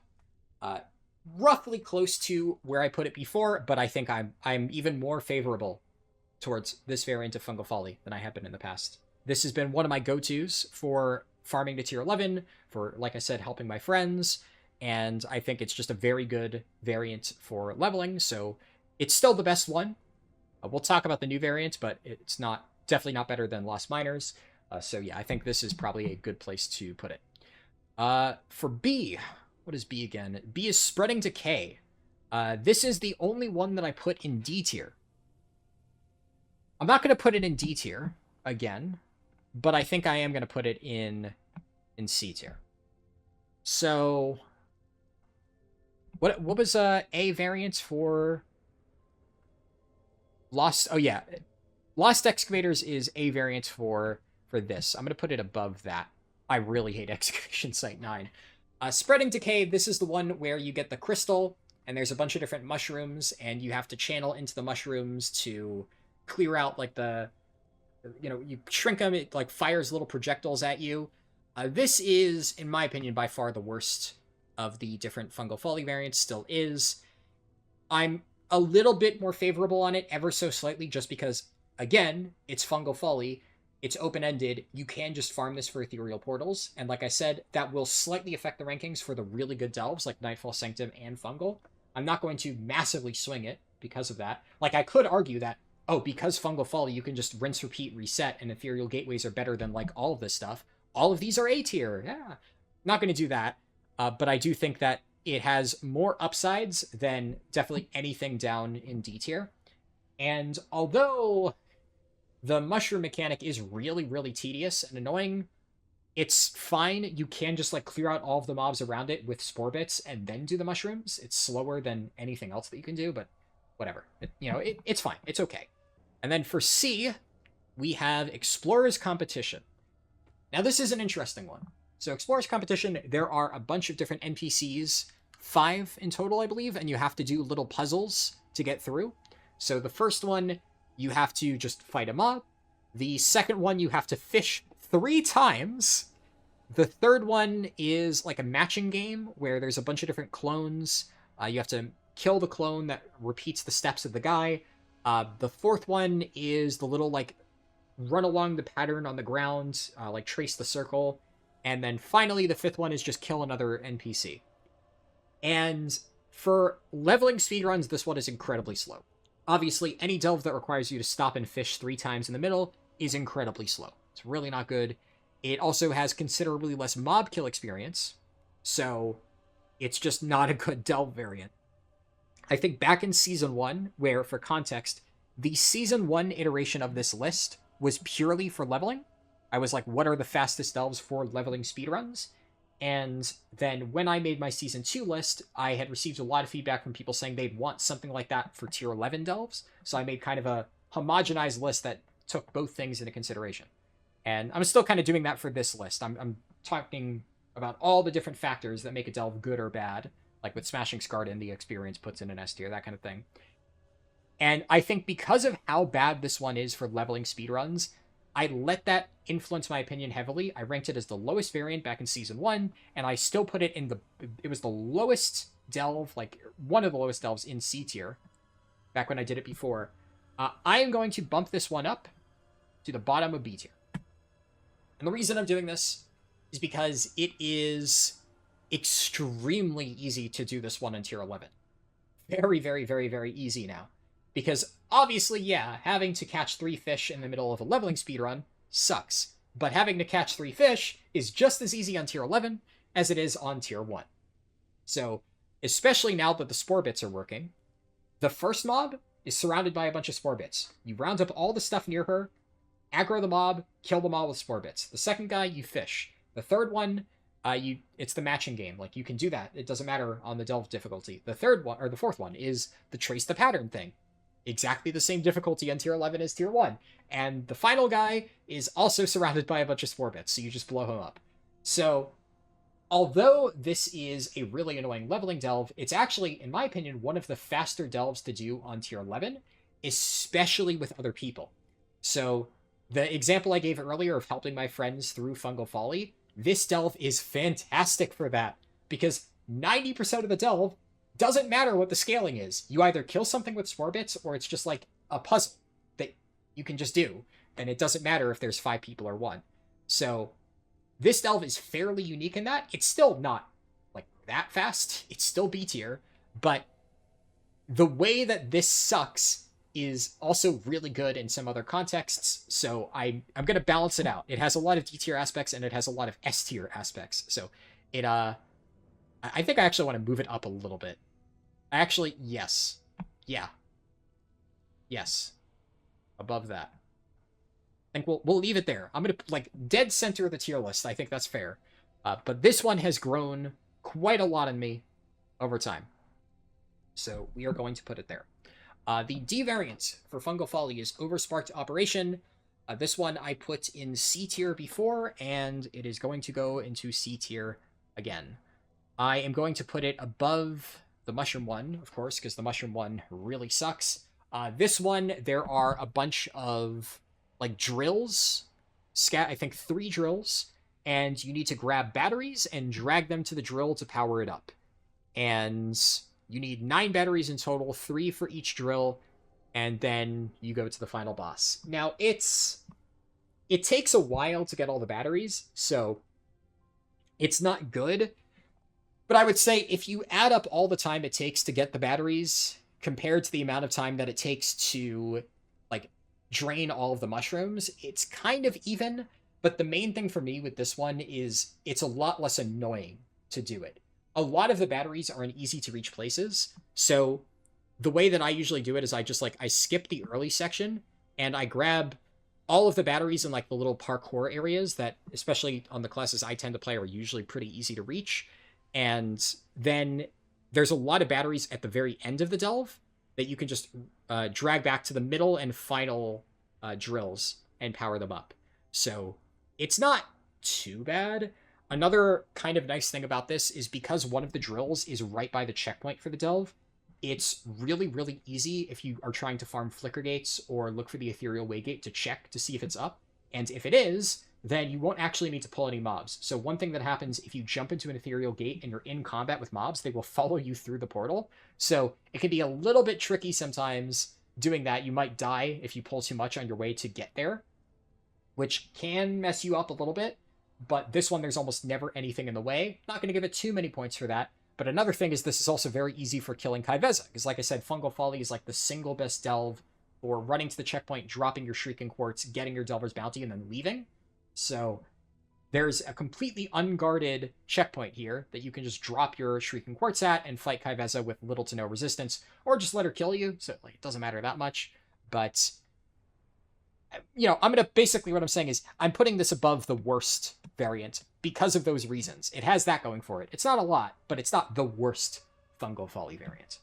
But it's still kind of slow. So the final version of Fungal Folly is I'm going to have this obviously on the screen in editing. I'm trying to remember. Teleporter Tremors or something like that. Something with Teleporter. I forget the exact name because I can't see it on the achievement in game. This is such a weird variant. So basically, before I rank this at all, especially because it's the new one, I'll talk you through how it works if you haven't done it. You go into like the first little platform of Fungal Folly, and You have to kill a mob, loot an object, power up a pylon. It's like loot nuts and bolts, I think. Power up a pylon, and then step on a teleporter pad, and then it shoots you to like a different location depending on which pylon you empowered. And then you kill a worm there, another worm, loot the nuts and bolts from it, power up another pylon, jump on the teleporter pad, and you do that like 4 times. And then it teleports you to the end of the delve, where you have to fight like 5 different little worm guys stacked up close together. So for AoE classes, it's like really easy. You just eradicate them in 1 second. Then you have to go into this workshop in the back, click on 3 objects, build a vacuum, and then you have to run around and vacuum all of the black blood around the delve and head back to the middle of the delve. And then there's like a tiny little boss. It's like a very weak boss fight. And after you kill it, then you complete the delve. And the loot is at the center islands, where you would normally do either like the matching game or like the ambush for Lost Miners. It is a really weird variant. It's like very strange how all of that stuff works. And technically, like instead of 1 boss, it kind of has like 2 mini bosses. You fight like the 5 worms and then the final worm. My problem with it is the vacuum part really sucks. The vacuum part is awful. It's not like the worst thing ever. It's not like as bad as the Excavation Site 9 stuff. But, oh man, I really do not like that part where you have to vacuum all the black blood. And that loses it a lot of points for me. On one hand, the early section where you're like bouncing around fighting like the 1 mob, that you activate another pylon, that's really fast. That's like, it takes 1 to 2 minutes to do that. Then you kill like the worm mini-boss. And that's like 2-3 minutes in total. You've been in the delve if you're speedrunning it. And then you get the vacuum, and like by the time you're at the end, it's like, 5-6 minutes, depending on it. Probably longer if you have to fight all of the elites. It's a really weird variant because the end sucks. I really don't like it. But the start section with the teleporter pads is really fast. And if you just ignore all of the mobs and just like run through, vacuum as fast as you possibly can, it's not that slow. It's annoying, but you can do it pretty quickly. And then the final boss is like kind of a pushover. And technically you can just run straight to it. You don't need to fight all the mobs trailing you. So it's kind of good. It's kind of good. I think I put it low A tier. It's nowhere near Lost Miners. Lost Miners is faster and significantly easier. But it's definitely like a significant step up in terms of speed from the other ones. Like Explorers Competition, this one is much easier to do, but this one is a lot faster if you do it properly. So I'll give it that. It's, in my opinion, it's better than any of the Excavation Site 9 ones, so I think maybe this will be like bottom A and this will be bottom or top of B. And I think maybe that's a good way of splitting it. But yeah, overall, I think Fungal Folly has moved up quite a lot throughout the tier list compared to where we started. I think you'll find that this will, like, these will be kind of like middle C tier, I think, by the end. These are definitely weaker variants, but even these ones, if you use the Swarbits correctly, they can be, like, Fungal Folly across the board can be a lot easier to complete than some of the other variants at higher tiers if you are extremely undergeared. That is its biggest advantage. I don't want to let that fully influence the rankings, right? Because that's like a weird metric to use. But I do think that is something worth noting for all of them. They are all fairly easy to do. In fact, I would actually say this is maybe the hardest one to do at low gear levels because you can't really use the Swarbits to your advantage. A lot of the NPCs are like in little corners of the room where the teleports are, and the Swarbits aren't there for you to get their help. So, something to keep in mind with that. Okay, Kriegval's Rest. So for this one, we have a new variant, E, but overall, I have been fairly down on Kriegval's. What is the highest? Yeah, the highest I ranked Kriegval's was C tier. I think on average, this is the second lowest rated delve across all of its variants as per my last tier list. It's close, though. There are some others that were pretty down there. But Kriegval's A is Lost Keepsakes. So Lost Keepsakes, this is the one where there's all the different little chests that you have to grab and drag out. So that like a little wax pile, you have to run, it snaps, and you get the chest. The moment that the rope snaps, you get credit for the chest. So it's not that bad. Where did I put it in C? That's interesting. I think... I put this one low C tier. Okay. I don't think that's necessarily fair. I think one of the main reasons why I was so harsh on Kriegval's Rest, there's two reasons. The one issue with Kriegval's is it's an extremely long linear delve. So you kind of need to just hold W through any sort of Kriegval's variant no matter what. There are no real skips that you can do to make it faster. And the final boss, Torch Snarl, I think that was the name. Torch Snarl is either the Waterworks or Kriegval's run. Nah, Torch Snarl is Waterworks. Either way, the final boss, whatever his name is, Tomb Raider something, is really, really, really dangerous for DPS players. And he's still, like, on the harder end of delve bosses, but they've nerfed him significantly to the point where I don't think he's really that scary anymore. Whereas before, he was, like, the hardest of the final delve bosses. So I don't think it's that bad. Lost Keepsakes is also not, like, the worst variant ever. I think this one and the C variant that we'll discuss, Dagran's Day Out, are both comparable. I honestly confuse them in my head so often because they're both very similar, where you're basically just holding W and doing a different objective. I forget what the difference between like the Dagran objective and the Lost Keepsakes objective is, but I think I put them in low C tier, and I'm gonna move them up ever so slightly. Yeah, I'm not even gonna really talk about Dagran's Day Out because it's just kind of the same thing. The only difference is Dagran is following you around, and there's some like banter between him and Bran, but they're like the most indistinguishable variants, period. And I think this is fair. Honestly, I'm going to put them even a little bit higher than that. They will probably end up being like, this will be like the mid C tier as we fill in some other ones, but they're fine. One change that I will make is for Swarming Kobolds, which is the B variant for Kriegval's Rest. I'm going to put that up in B tier. I'm going to put that up here. It's still not great, right? It has the same issues, I think, as a lot of the other ones, where you're just holding W through it. But Swarming Kobolds, you literally do just hold W. So there have been one or two instances where I've done this during leveling speedruns. If the other active variants are just not really that good, you can just kind of run through and kill all the mobs, and that's all there is to it. It's literally just kill kobolds, fill the progress bar. So there's not a lot else to it. It's, again, no skips. You still gotta kill all of those kobolds on a tier 11. So on tier 11, it's still not that great of a delve. There's not a lot you can do at the same time. It's fine, but it's about on par with like these stuff, where you're basically, that's exactly what you're doing as well. So I think that's a little bit more fair though than putting it in C tier, because it's definitely a step up from something like, Oversparked Operation or the Mushroom thing, where they have like these annoying objectives that you have to complete. This one is literally just kill mobs, so it gets points for that. Corrupted Candles is the new one that they added in Undermine, and this one I put down in D tier last patch, and in D tier it shall remain. I don't know if I put it... I think I put it here, yeah.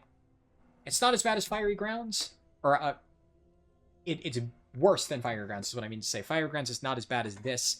This one is still just incredibly annoying. It's basically the same as these, where you're just holding W through, doing objectives, except there's a bunch of candles that spawn ghosts that fixate you, and if they reach you, they stun you, and there's nothing you can do about it except run away from them. It's incredibly annoying, and the worst thing is, to disable these candles, you need to get this, like, kobold NPC to run up to it, but it a lot of times bugs out, and if you're in combat, it won't channel into it, so you need to round up a bunch of mobs around the candle, kill all of them completely, while dodging those purple ghosts that stun you, and only out of combat can you get the kobold to run up and disable the candle. It's so annoying. It is, again, not as bad as these two. because you're still only killing mobs. Once you get out of combat, the kobold will disable the candle pretty early, but it's pretty bad. It's definitely one of the worst delve variants. I really do not like it. And the last one is, I forget, it's Funny Candles, I think. It's the new one. It's not on the achievement, so I forget the name exactly. This is a weird one. It definitely has a lot of the same problems as previous iterations of Kriegvals. I'm going to put it at the bottom of B tier, though, because it has, like, the extra action button thing, where, technically speaking, you can use the extra action button to clear out, like, a lot of the mobs if you're really struggling. So if you are under-geared, this might be a slightly easier one to do for Kriegval specifically. I don't think it's even remotely as easy as a lot of the other ones. And you have to, like, run over to an explosive pile to pick it up. And the objective is still to clear out a bunch of, like, the explosive piles. So a lot of them are in corners, and it could be a little bit annoying to run out and actually, like, you have to pick up the explosive, throw it at the pile, and there's a lot of stuff blocking your way. So I found this one to be a little bit annoying when I did it. It definitely was not one of my favorites.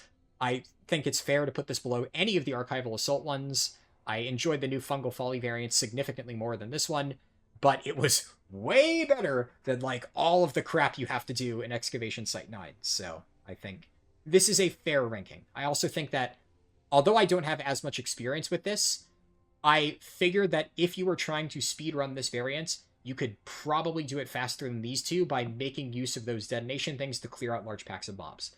I have not tested this. It's possible it could even be faster than swarming kobolds if you get really good at that, but this one is, like, so brain off, like, hold W, kill the kobolds, that I think it deserves to still be the highest for Kriegvals. Okay. For Mycomancer Cavern, so this is the, in my opinion, still worst delve. It started the expansion bad, and it remains pretty terrible. And for the A variant, we have Missing Pigs. I'm going to put this in... Where do I want to put this? Probably here, I think is fair. Honestly, I think I'm going to just do the exact same rankings that I did before for Mycomancer. I'm going to put this slightly higher. I'll explain all of this stuff. But yeah, that feels fair. That feels fair. Okay, Mycomancer. So the Spore Bits are working again. Do I really give it that much credit for the Spore Bits working? Not really. Especially because Mycomancer is really annoying because there's way more verticality than Fungal Folly. So there's, like, a lot of little plateaus and areas that you have to, like, jump up to with mushrooms, and that means that you can't really round up gigantic poles like you can in Fungal Folly, which Folly has that, but there's, like, the center area of Fungal Folly is way more open, and you can round up a ton of mobs in that section, so it's not quite as bad. But I think the bigger issue is that it doesn't really help you in a lot of cases, the Spore Bits. So the A variant is the pigs. And the pigs are still just as RNG as they were before. So I talked about this in one of the previous tier lists, where I don't know exactly what the number is. I assume it's just 50-50.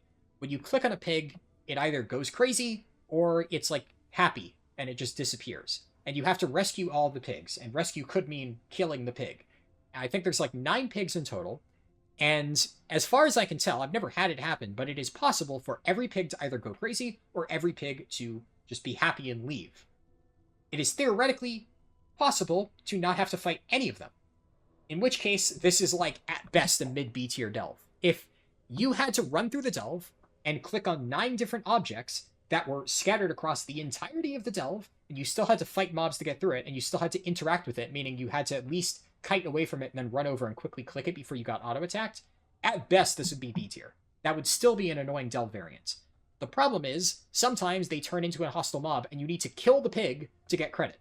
And if you get really, really unlucky, you'll have to kill all of the pigs. And if that was the case, it would be in D tier. So this is just kind of a crappy delve no matter how you slice it, but it's definitely the best out of all of them. The B variant for this is the Great Scavenger Hunt, and the C is Mushroom Morsel. How did I rank these? I rated C slightly higher. That is... yeah, I think that's accurate. They both kind of suck. Mushroom Morsel C variant is the one where you get high. You take a mushroom at the start, and... or you kill the final boss at the very start of the delve, and then you eat a mushroom, get high, Bran turns into Magni, and you start seeing pink elephants, and you have to do a bunch of, like, random things because you're high, and the game gives you, like, wacky objectives. It's, like... it's fine. I feel like maybe I put it up in C tier. It's not good. It's slow. The final boss is a little bit annoying. You can use the spore bits to help. I've convinced myself. It's whatever. Is it better than A for Excavation Site? What is A for Excavation Site again? That is Lost Excavators. I kind of hate both of these equally. That's a tough one. Honestly, I think Lost Excavators is probably better. I really don't like Mycomancer. It's so hard to describe. Like, the delve is just long. It feels so compact, but there's so much travel time, and every single one of these variants is like so many mini objectives that you need to do that are just such a pain to complete. I think simply because this is not nearly as difficult to do as some of these with the addition of the spore bits, I'm going to move it up to C tier, but I still do not like it. And then for the B variant, which is the Great Scavenger Hunt, I think I'm going to put it at the top of D tier. I do still want to keep it in D tier because I don't think it's very good, and it's very slow. But this is just the same thing of you have to clear, like, the entirety of the delve. There's a bunch of, like, little mini RP events that happen. You have to interact with a ton of different objects. It's just really slow. There's not much else to say other than there's a million objectives, and it takes forever, and the mobs in here are annoying. Even with the spore bits, they're still really annoying to kill. I'll see how this pans out. I wouldn't be opposed to moving this into the literal bottom of C tier, but it's not good. But there's like such a world of difference between this and all of these, right? Like, I accidentally moved them. I would say this is probably akin to the Earthcrawl one. These are comparable. These three at the bottom are the worst by far. They are so bad. I think they are going to be the bottom three. We shall see. We shall see. Actually, Underkeep, I think, might go in there. We'll see. Nightfall Sanctum.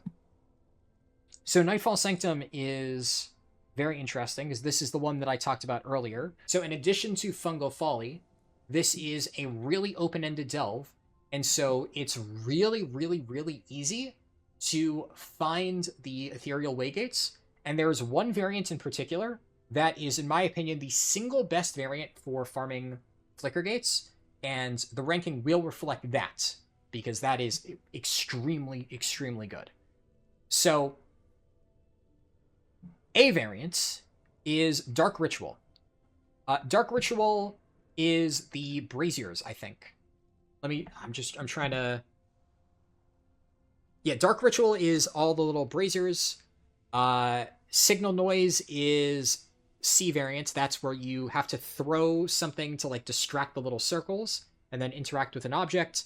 Chiron's Assault, B, is you have to harpoon to the other side, and then there's all the little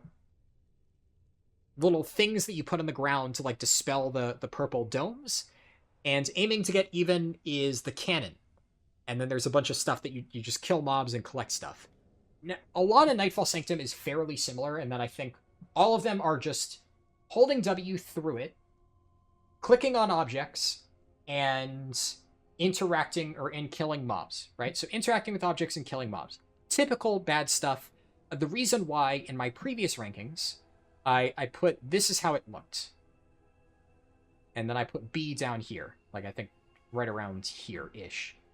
These were somewhere in the middle, but I don't want to disrupt those rankings. So I had all three of these close together because they were all pretty comparable. It's just you fill a progress bar and you interact with objects, and all 3 or all 4 variants have the same general mob types that you have to fight, and the Nightfall Sanctum mobs are really, really, really nasty. They are really, really, really tough to kill. They have a lot of casters. It's generally one of the more miserable delves to complete in my experience. So I have not been a big fan of Nightfall Sanctum overall. The fact that it is by far the best way to farm Flickergates, though, has improved it quite a lot in my mind. So the first one I'm going to talk about is Dark Ritual. This is like all of the little lanterns on the ground. This one is still going to be in C tier. I'm going to put this one here. I think that's fair. Middle of C tier, ballpark. It's fine. It's a generic delve, like I said, and there's nothing particularly special about this variant for the Flickergates. It is, of course, better than some other delves. It's like better than Waterworks or Excavation Site or Relic or Archival Assault for farming those Flickergates, but it's not the best variant for that, so I'm not really going to give it that many points for it. The B variant is Tak-Rethan Assault. Now, this is an interesting one, because previously I put this in D tier. I am going to shoot this up to B tier. I'm going to put it in the bottom of B tier, though. And the reason for this, the reason why I put it as the worst of the variants before, and the only variant in D tier, and I will give a disclaimer here, that Tak-Rethan Assault is not that fast. I don't think it is that significantly worse than the other variants to warrant the D tier rating. The reason I gave it the D tier rating is because out of all of the Nightfall Sanctum bosses, it has the most annoying final boss. It's not even necessarily the longest final boss, it's the hardest final boss. And I received a lot of feedback from people that it was really, really difficult for them to kill it. It's kind of similar to like this variant of Earthcrawl, where I said like it would be S tier, but a lot of people said they struggled with it. So taking that feedback into consideration, with all of them being roughly the same, I bumped this one down into D tier because that final boss is rough. It is very, very, very easy, though, if you are playing like a tank class and you know what to do. There's 3 targets that you can cleave down, so if you're good at doing damage, it actually dies faster than the other ones. And if you are able to survive the auto attacks from 3 bosses at once, it's not that bad, but like I said, it gave people trouble. The main reason why I'm jumping it all the way up into B tier and not just moving it from D to C is because it is the second best variant for farming Flickergates.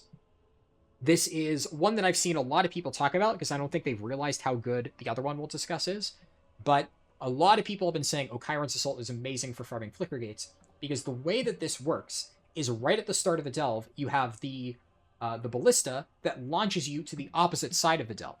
So Nightfall's an open-ended area, and in that open-ended area, you can see if any Flickergates or Ethereal Waygates have spawned. So if there's a Flickergate by the entrance, then you can just run over and activate it really easily.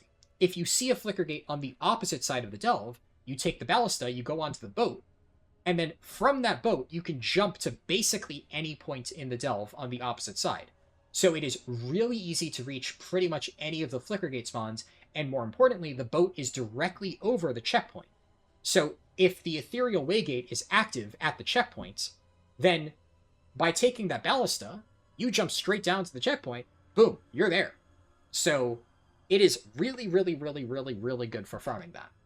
And I don't, like I said earlier, I don't want to let this influence the rankings too much, but I can't deny that this is just a really fast delve if you do that trick. And it's not especially hard to pull that off.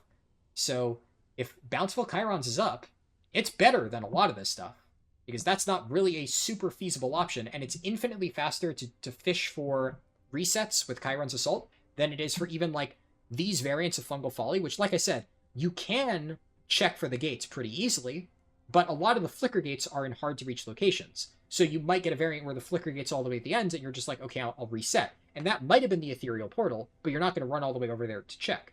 Every single time you do Tak-Rethan Assault, you can reliably reach any of the Flickergate spawns, so at worst, you have like a 1 out of 3 chance of getting an Ethereal Portal every time you enter this delve.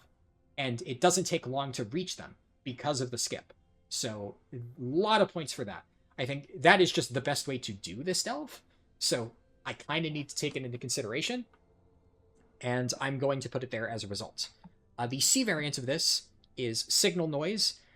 Signal Noise, I think, is... I'm going to just put it, like, on the previous tier list, I put it right next to A. I'm just going to do that again, put it right next to this one.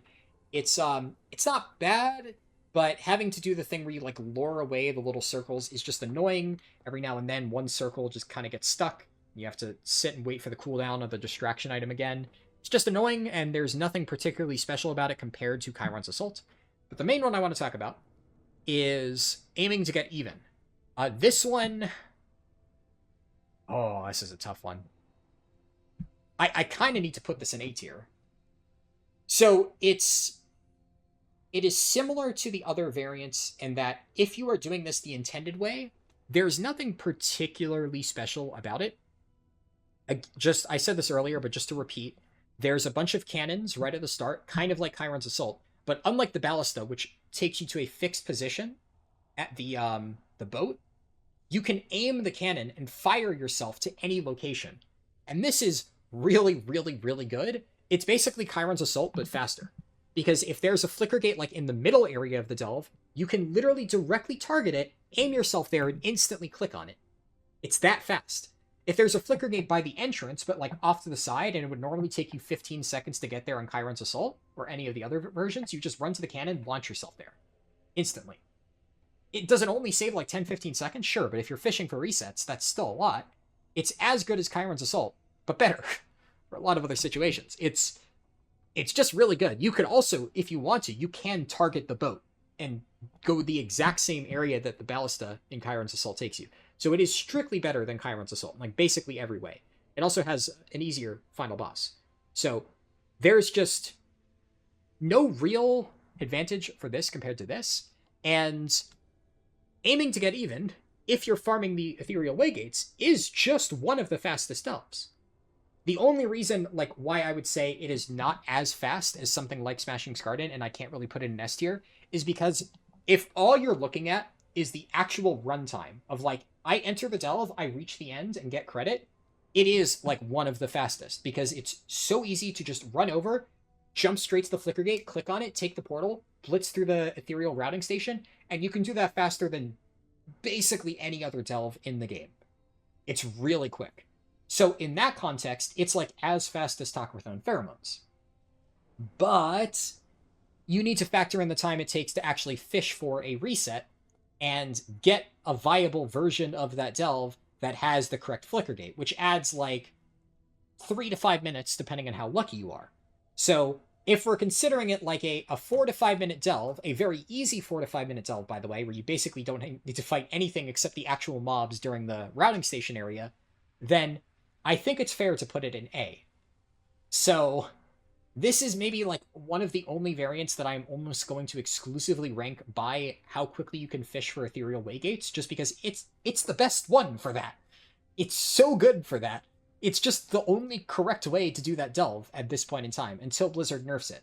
I will at least say that, like, if Blizzard nerfs it, I'll go back to my Season 2 ranking of it's around here. I may even bump it up a little bit. This one is like, now that I've gotten used to using the cannons, the other thing is there's cannons on the opposite side of the room. So actually, it's probably a lie. I'd probably, if it got fixed, I'd put, like, this one down here, and I'd put this one probably bottom of B tier. Because it's okay. It's definitely the best of the Nightfall variants in a vacuum, which is also why I feel comfortable putting it in A tier, because it's like, if you learn how to use the cannons, you can quickly jump from objective to objective, quickly fill up the progress bar, and then you get to the end, the final boss is at the entrance of the room again, so you just take the cannon, go back, kill the final boss, you're done.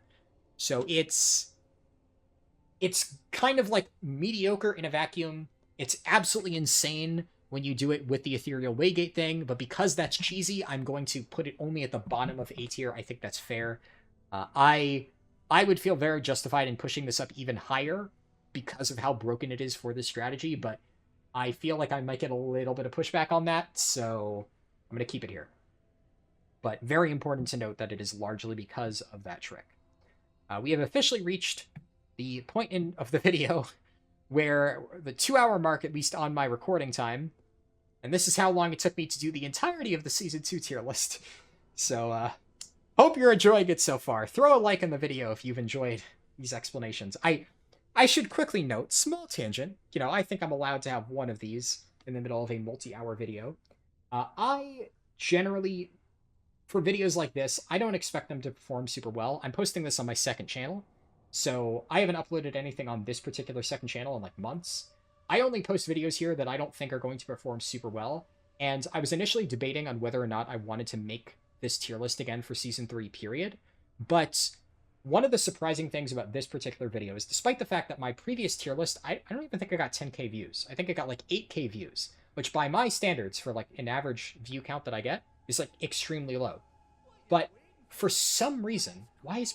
Okay, even Brand's telling me to hurry up. I don't know if that picks up on the background sound. But for some reason, I got a lot of people messaging me, and like randomly, somebody added me on Reddit, which I don't use Reddit like that often, and I definitely don't post on Reddit like ever. But somebody added me on Reddit to say, are you making an updated Season 3 Delve tier list? And I've received so many requests for this. And it's kind of surprised me a little bit because, again, it was not a super popular video, but people seem to really, really like this. And I think the main reason is, I don't know why, nobody else is doing this type of content.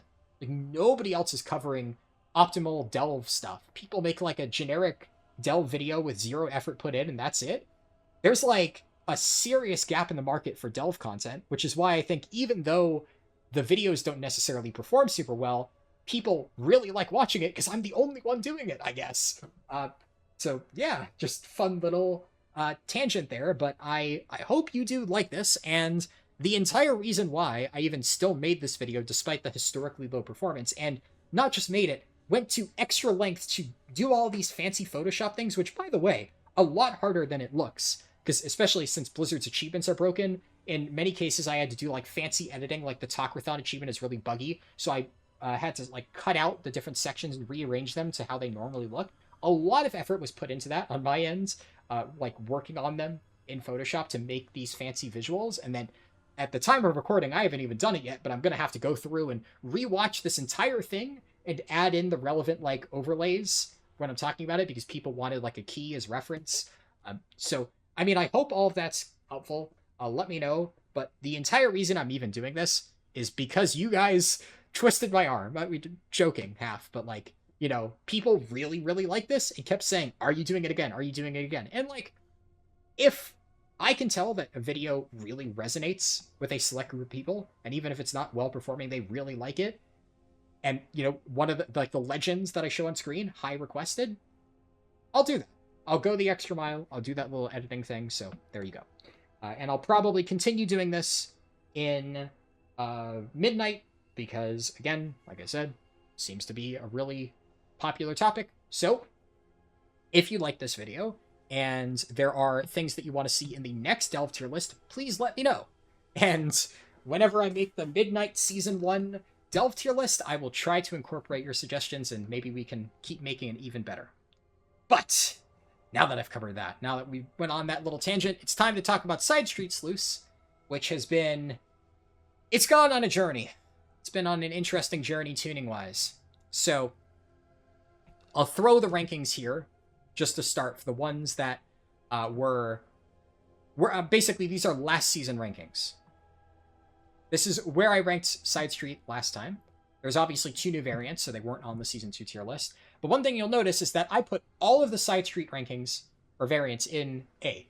I was pretty favorable on Sidestreet Sluice. And this has changed, unfortunately. Sidestreet is still, I would say, one of the better delves, and the big thing for Sidestreet is it's okay, how do I describe this? It's a delve that is fairly linear, but it is not a long linear delve. So a lot of my friends have expressed to me that they really like Sidestreet Sluice because it's very easy for them to speedrun it without understanding like my fancy strategies. It's short enough that as long as they hold W and just kill everything, they can get it done in a reasonable amount of time without having to know like how to optimize everything. So as a result, I'm going to rate it a bit more favorably because among the people I've spoken to who don't normally do delves, they are generally pretty positive about Sidestreet across the board. However, I have some gripes with Sidestreet. So, first thing we got to talk about is the change to the order of these.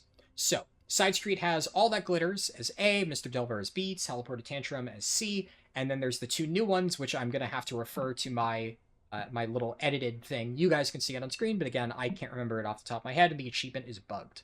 So I will cover those when I get to them. But out of the existing ones, you'll notice that I have All That Glitters, A, as the highest one, all the way up here. This is no longer the case. Definitely no longer the case. So I made this tier list, and like, I think 24 hours after making my tier 2, or my season 2 tier list, they completely gutted All That Glitters. Now, it's still a pretty fast variant. I think I'm still going to put it in A, but I'm actually going to put it all the way at the bottom of A, even below the really good Nightfall variants. In fact, I'm actually going to move this up above the Fungal Folly variant, I think. More than I think about it, this one is like, yeah. Yeah, no, that is fair. Not above Relic Retrieval, but that's a good ranking. Yeah, that's where I want to put it. So All That Glitters is still good, but the way that it worked at the start of Season 2 is you didn't need to kill any mobs.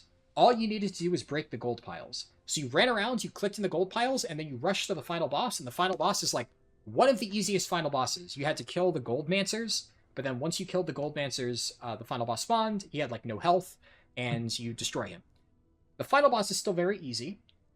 The gold piles are still there, but now there is a mob kill % progress bar that you do need to fill up. So it went from one of the fastest delves a la Lost Gems, Lost Miners, where you just quickly run through, click on a few things, and get to the end.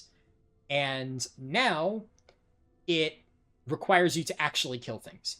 It's still, like, the mobs in Sidestreet are not particularly dangerous, and I would say that, on average, the progress bar is a lot smaller than other delves, where you have to basically kill everything. Here, you only need to kill, like, maybe 50% of the delve, give or take. Because the mobs are easy, that doesn't feel quite as bad.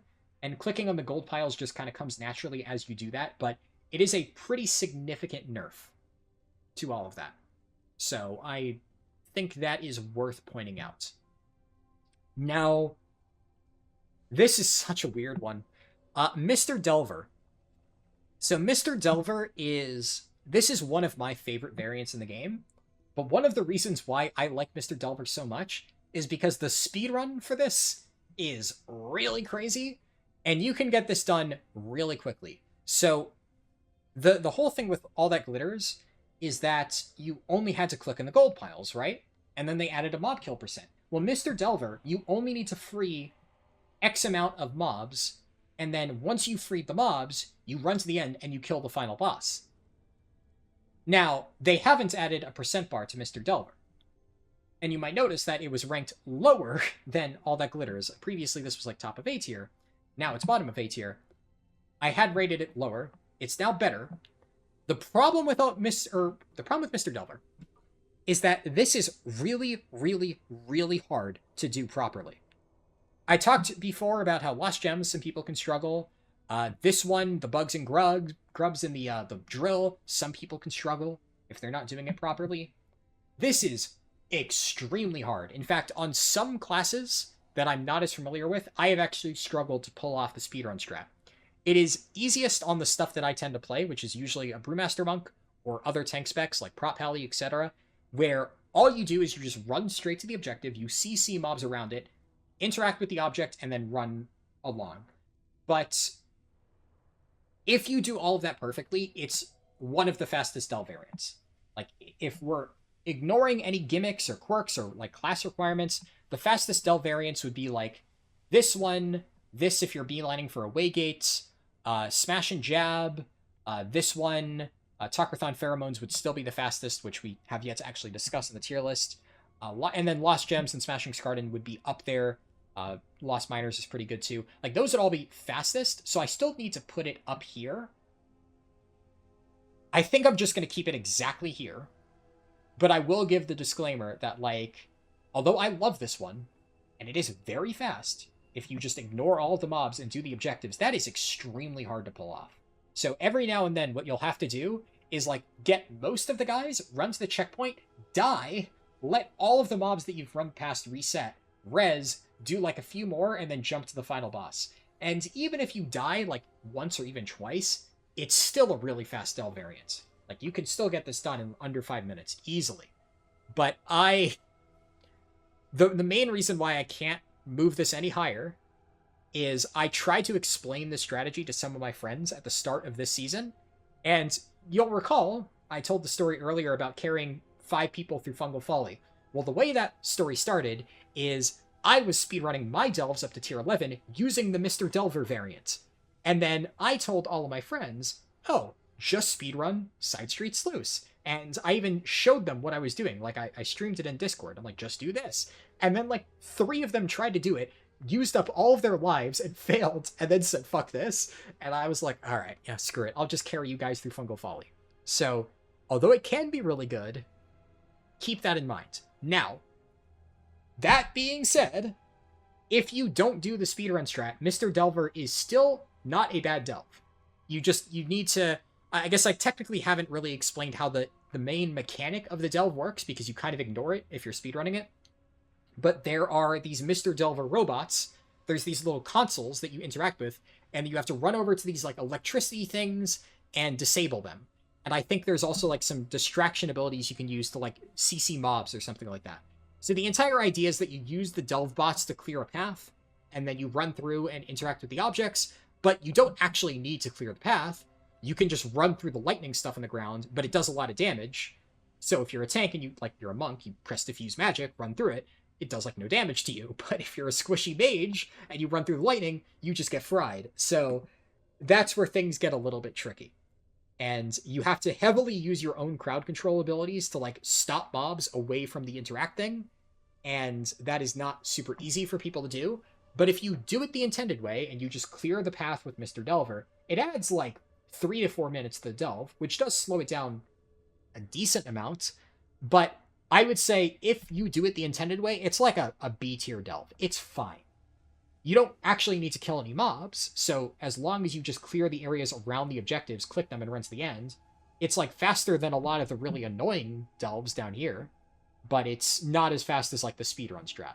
So it's like, it's down here if you're doing it the intended way. It's like all the way up here if you're speedrunning it. So I'm going to average it out and weight it up slightly just because I really like it, and put it in middle of A tier.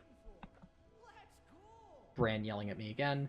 For C tier here, we have Teleporter Tantrums. This one I previously ranked. It was literally the last one that I put in A tier. I am going to put this at the top of B tier. So we'll do that. And then I think this cements its position, Excavation Site 9's position, at the top of B tier here, because I said I wasn't sure about this one, but the more I think about it, this one, Culinary, whatever, it's fine, but it's still slower than Teleporter Tantrums, and Teleporter Tantrums it's like a slower All That Glitters. You have to run around, kill like a ton of mobs. There's a specific object that you need to grab, like a teleporter thing, and there's all of these different telepads that you can use to like jump between the levels, which is cool, but it doesn't meaningfully change the speed at which you complete the delve. So it's more of like a weird gimmick than anything. It doesn't really add much. They're honestly like roughly comparable. I suspect that the tier list will end with these two being next to each other, but I think to distinguish that one is very clearly better than the other, I'm going to put this like bottom of A tier, this at top of C tier. They're both fine. They're both good variants on the average, but nowhere near as fast as Mr. Delver when done correctly. So D is Crocolisk Reintroduction, and E is Explosive Demolition. And every single time I think about Crocolisk Reintroduction, the day that all of my guildies were doing delves, like I said, like that first week, well, there were a few days early on, and one of those days Crocolisk Reintroduction was up, and somebody in my guild could not figure out how to do the Crocolisk mechanic, because it's not exactly clear. There's like tiny little yellow silhouettes around the ground that you have to click on to spawn the Crocolisk, and then it jumps into the water. So kind of annoying. gives you a bit of an idea of where I'm going to rank it. But the reason I think about that is he was like really frustrated, posted in guild chat, how the hell do I reintroduce Crocolisks? And somebody was like, well, you want to take Mommy Crocolisk and the Daddy Crocolisk and put them on opposite sides of a closed door.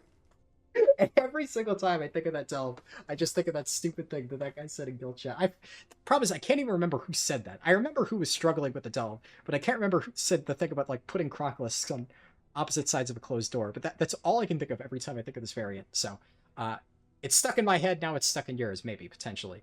Either way, this Crocolisk variant is kind of shit. It's like not the worst thing ever. I haven't done it that many times just because I was really annoyed by it the first time, just because I couldn't find the stupid Crocolisk things. I have a feeling that once I have all of the Crocolisk locations memorized, it's not going to be that bad, but it's definitely not a fun one to do early on. It's easily the worst out of all of the Sidestreet ones we've seen thus far, and I'm gonna put it bottom of B tier. It's not good. I don't really like it. You also have to kill a bunch of mobs, right? So it's just slow. It's like all of the worst parts about like these two, but then it's just slower for no reason because you have to click on the stupid Crocolisks, and they will get interrupted if you take damage. So it's like it's literally all of the worst aspects of all three Sidestreet variants combined. I'm just not a big fan of it. I'm trying to think of like, would I'm gonna move it up slightly. I'll put it here.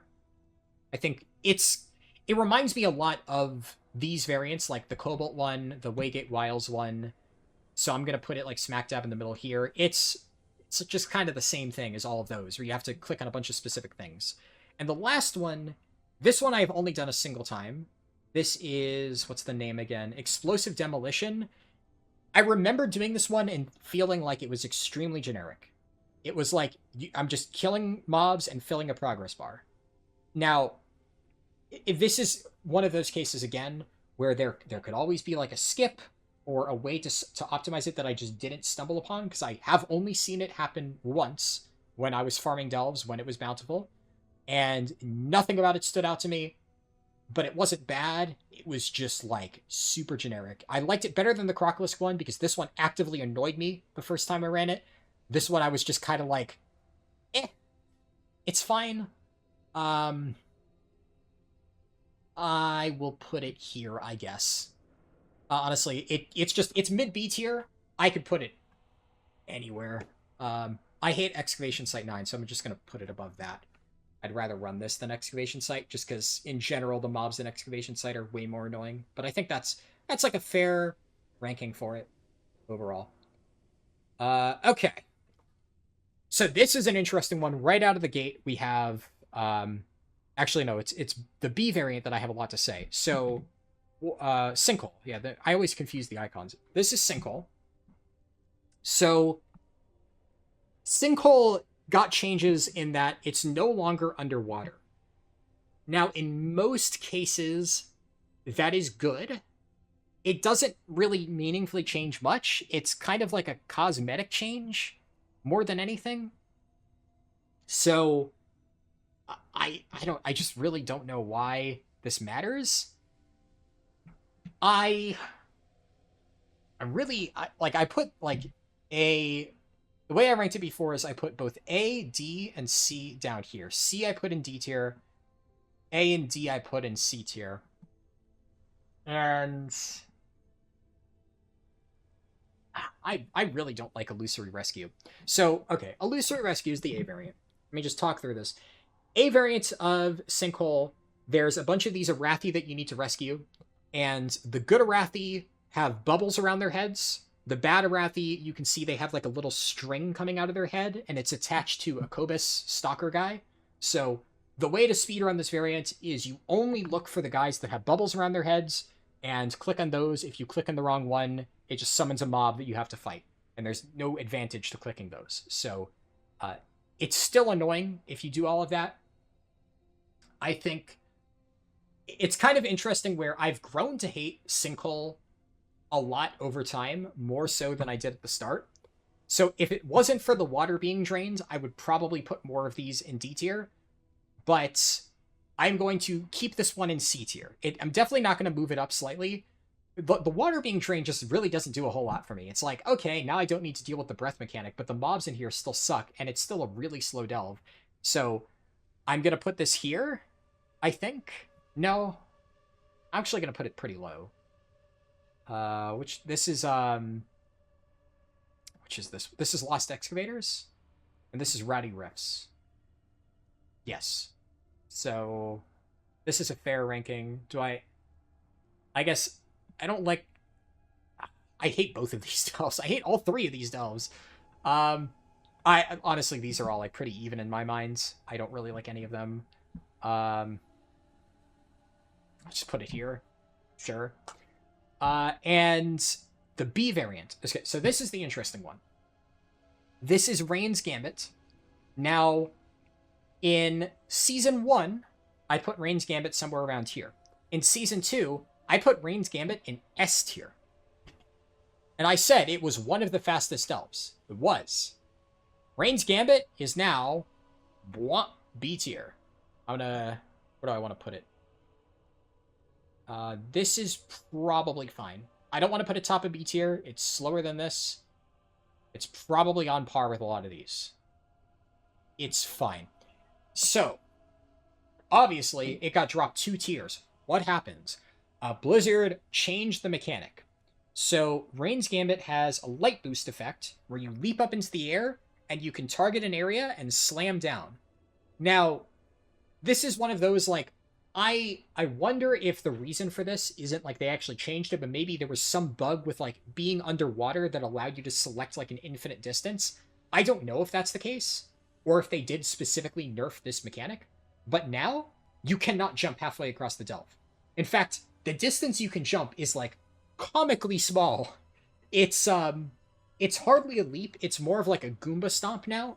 The only reason this is not a bad delve is because it has turned from a really fast speedrun delve where the way you used to do this is you would run to the start, clear out the first pack, loot all of the objects in the very first area, do the boots, jump straight to the final boss, kill the final boss. There's a bunch of like interactable objects around the final boss that you need for the objective, and then you backtrack from the end, kill a bunch of mobs, and like do one big pull and get all that you need in like the final area. And by doing it that way, you don't actually go like over percent at all. It's really efficient because then the moment you get exactly 100% on the bar and exactly like 8 of the little jars, you're just done. The delve completes and then you're already at the end. You just run to the treasure room, you're good to go. The problem is that if you do Rain's Gambit just holding W, you get way over 100% count. And there's not really any way to skip unless you're a demon hunter. Like if you're a demon hunter or you're a monk, like you can, there's technically sections that you can jump off and like glide to the next area, and you can skip a little bit there, but I'm obviously not going to factor that into the rankings. And even if you do that, it's not like that much of a time save compared to the way the light boots used to work.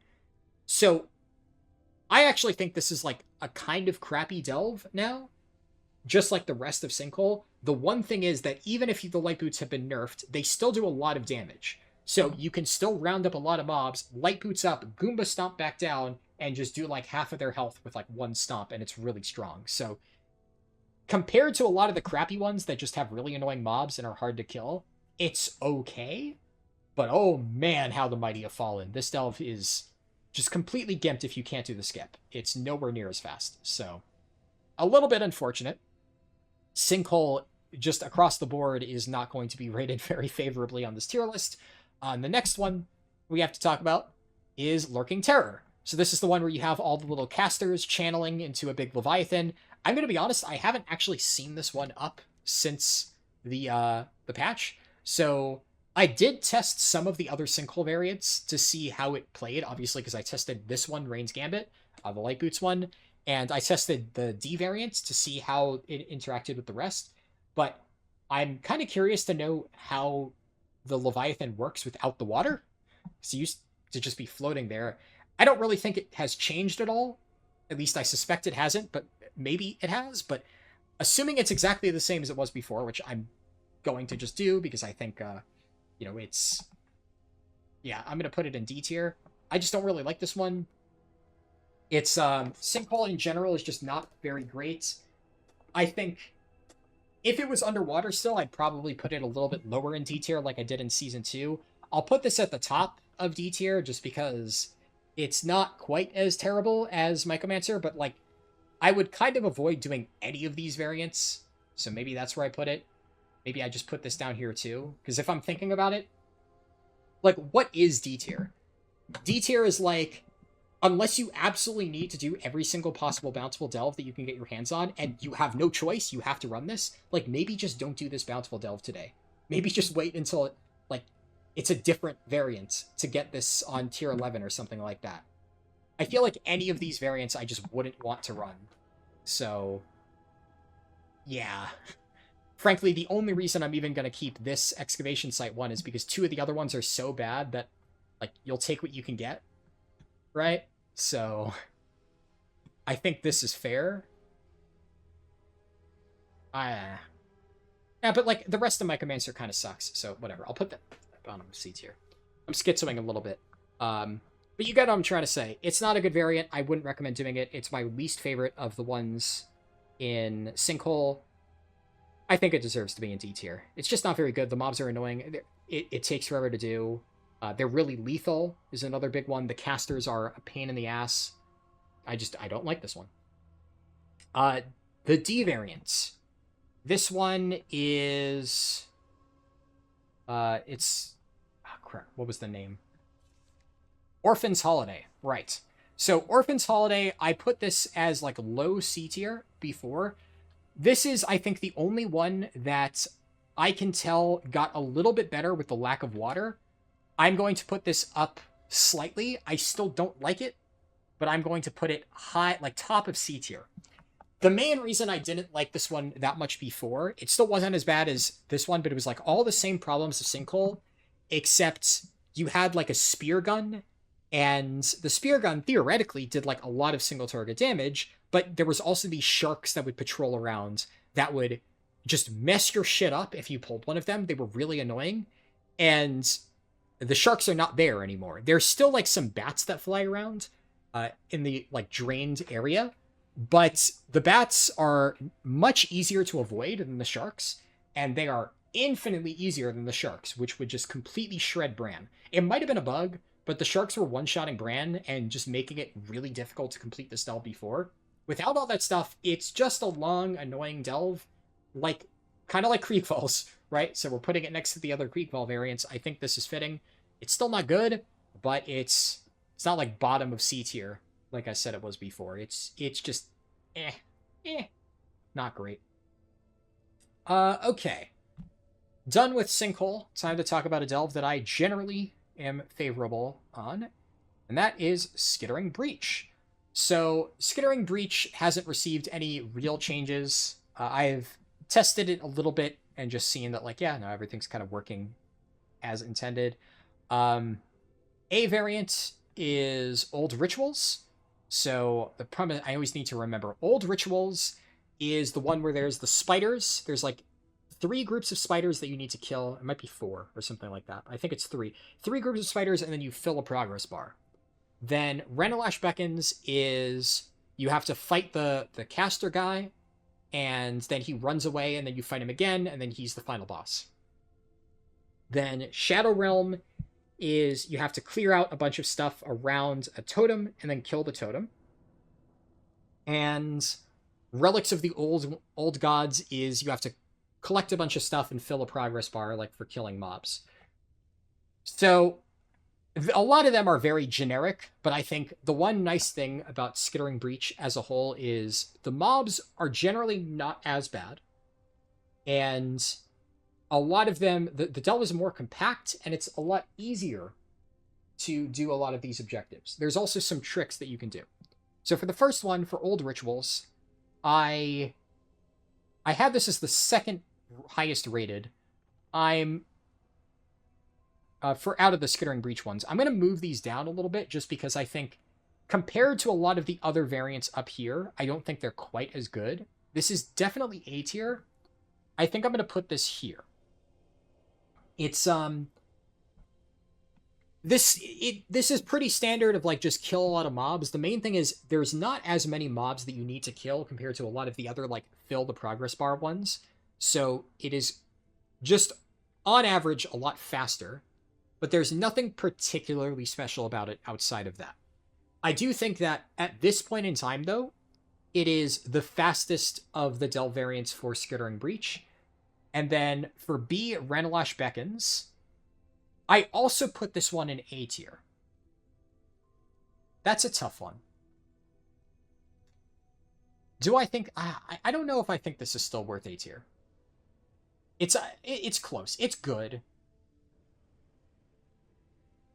I think it's fine. Yeah, I'll put it at the top of A tier. Or bottom of A tier, I mean. I also think maybe this gives like a little bit of a distinction between All That Glitters and Teleporter Tantrums just to show which one's better and which one's worse. So this one, like I said, you have to damage this guy. He summons waves of ads to help him. And the waves of ads are annoying, but like they're extremely weak mobs. A lot of them aren't even elite. So it's not very hard to defeat them. And you don't really need to do much else outside of fighting that guy. I think you need to kill like X amount of Nightfall or like whatever the cultist mobs are. But again, it's like Dark Rituals where there's just not a lot of stuff that you need to do to fill the progress bar.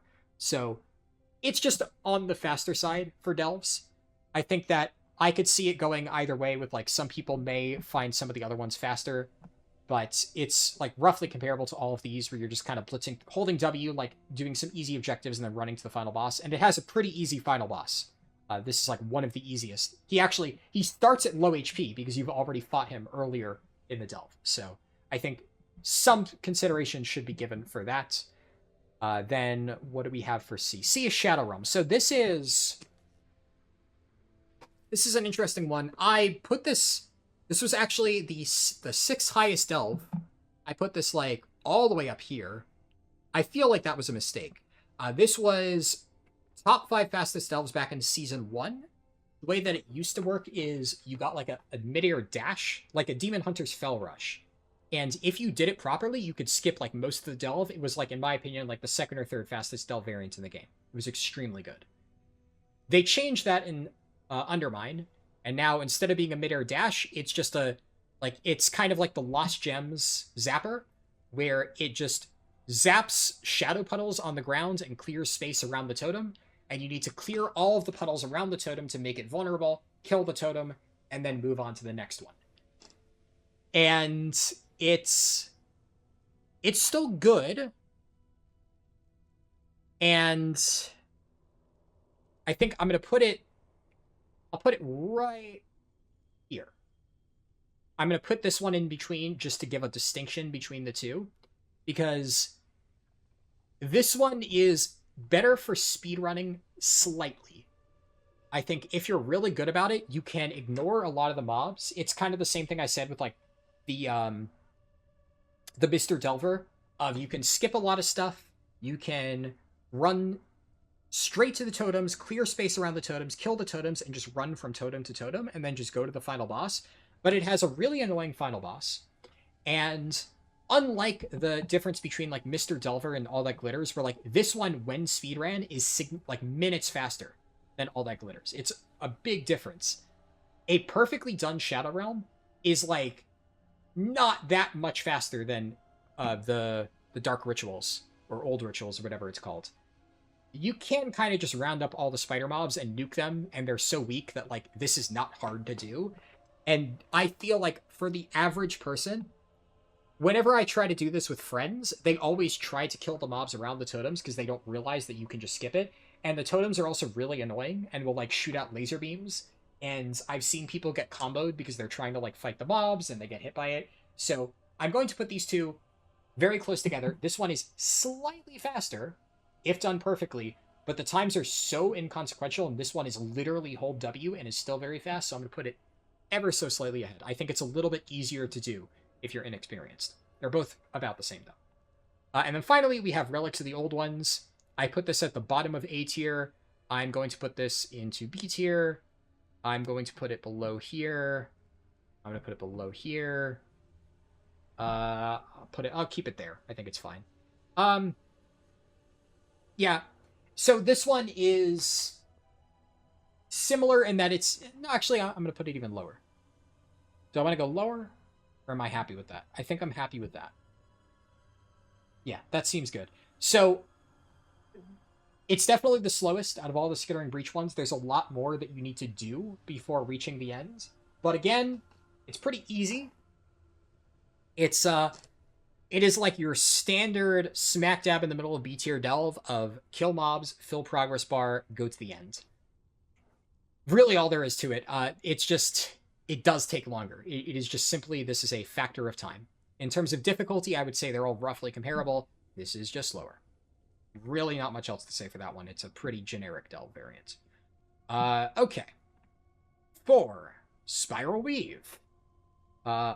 This, the last time I redid it, all of them were in B tier.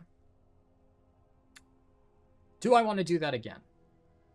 That's a tough one to say. So let me find my achievement, Spiral Weave. I have Tortured Hostages at A.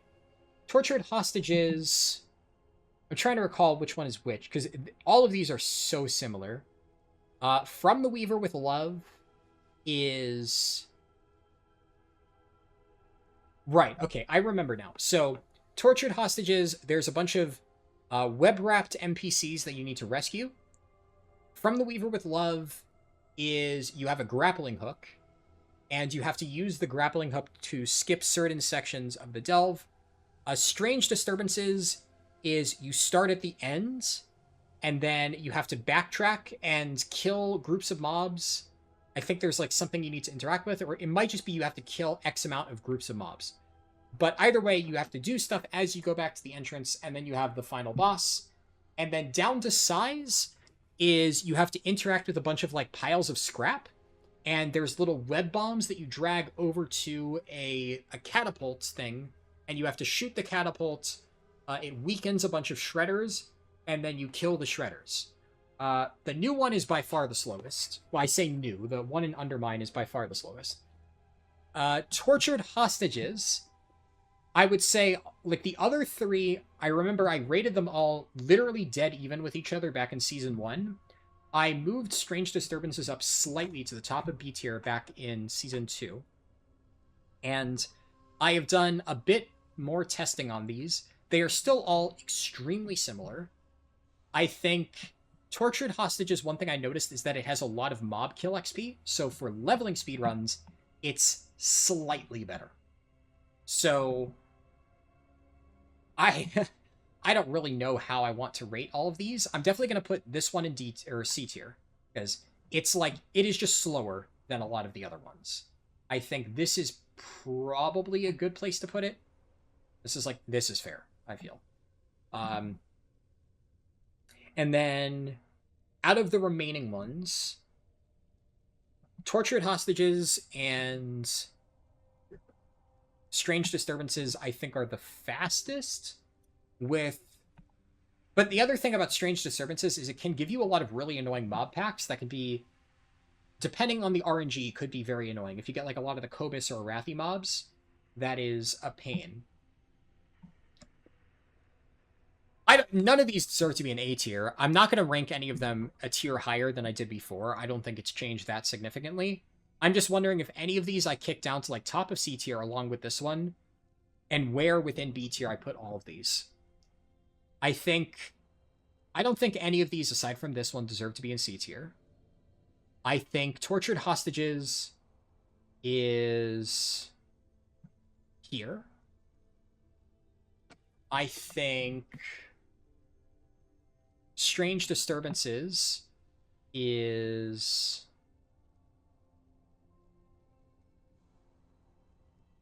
I'm going to put them like right next to each other. With the thing that for leveling, this is probably better just because you get a lot of mob kill XP. For tier 11 speedruns, this is probably slightly faster. But I don't think any of these are like a great speedrun delve. They're just all okay. And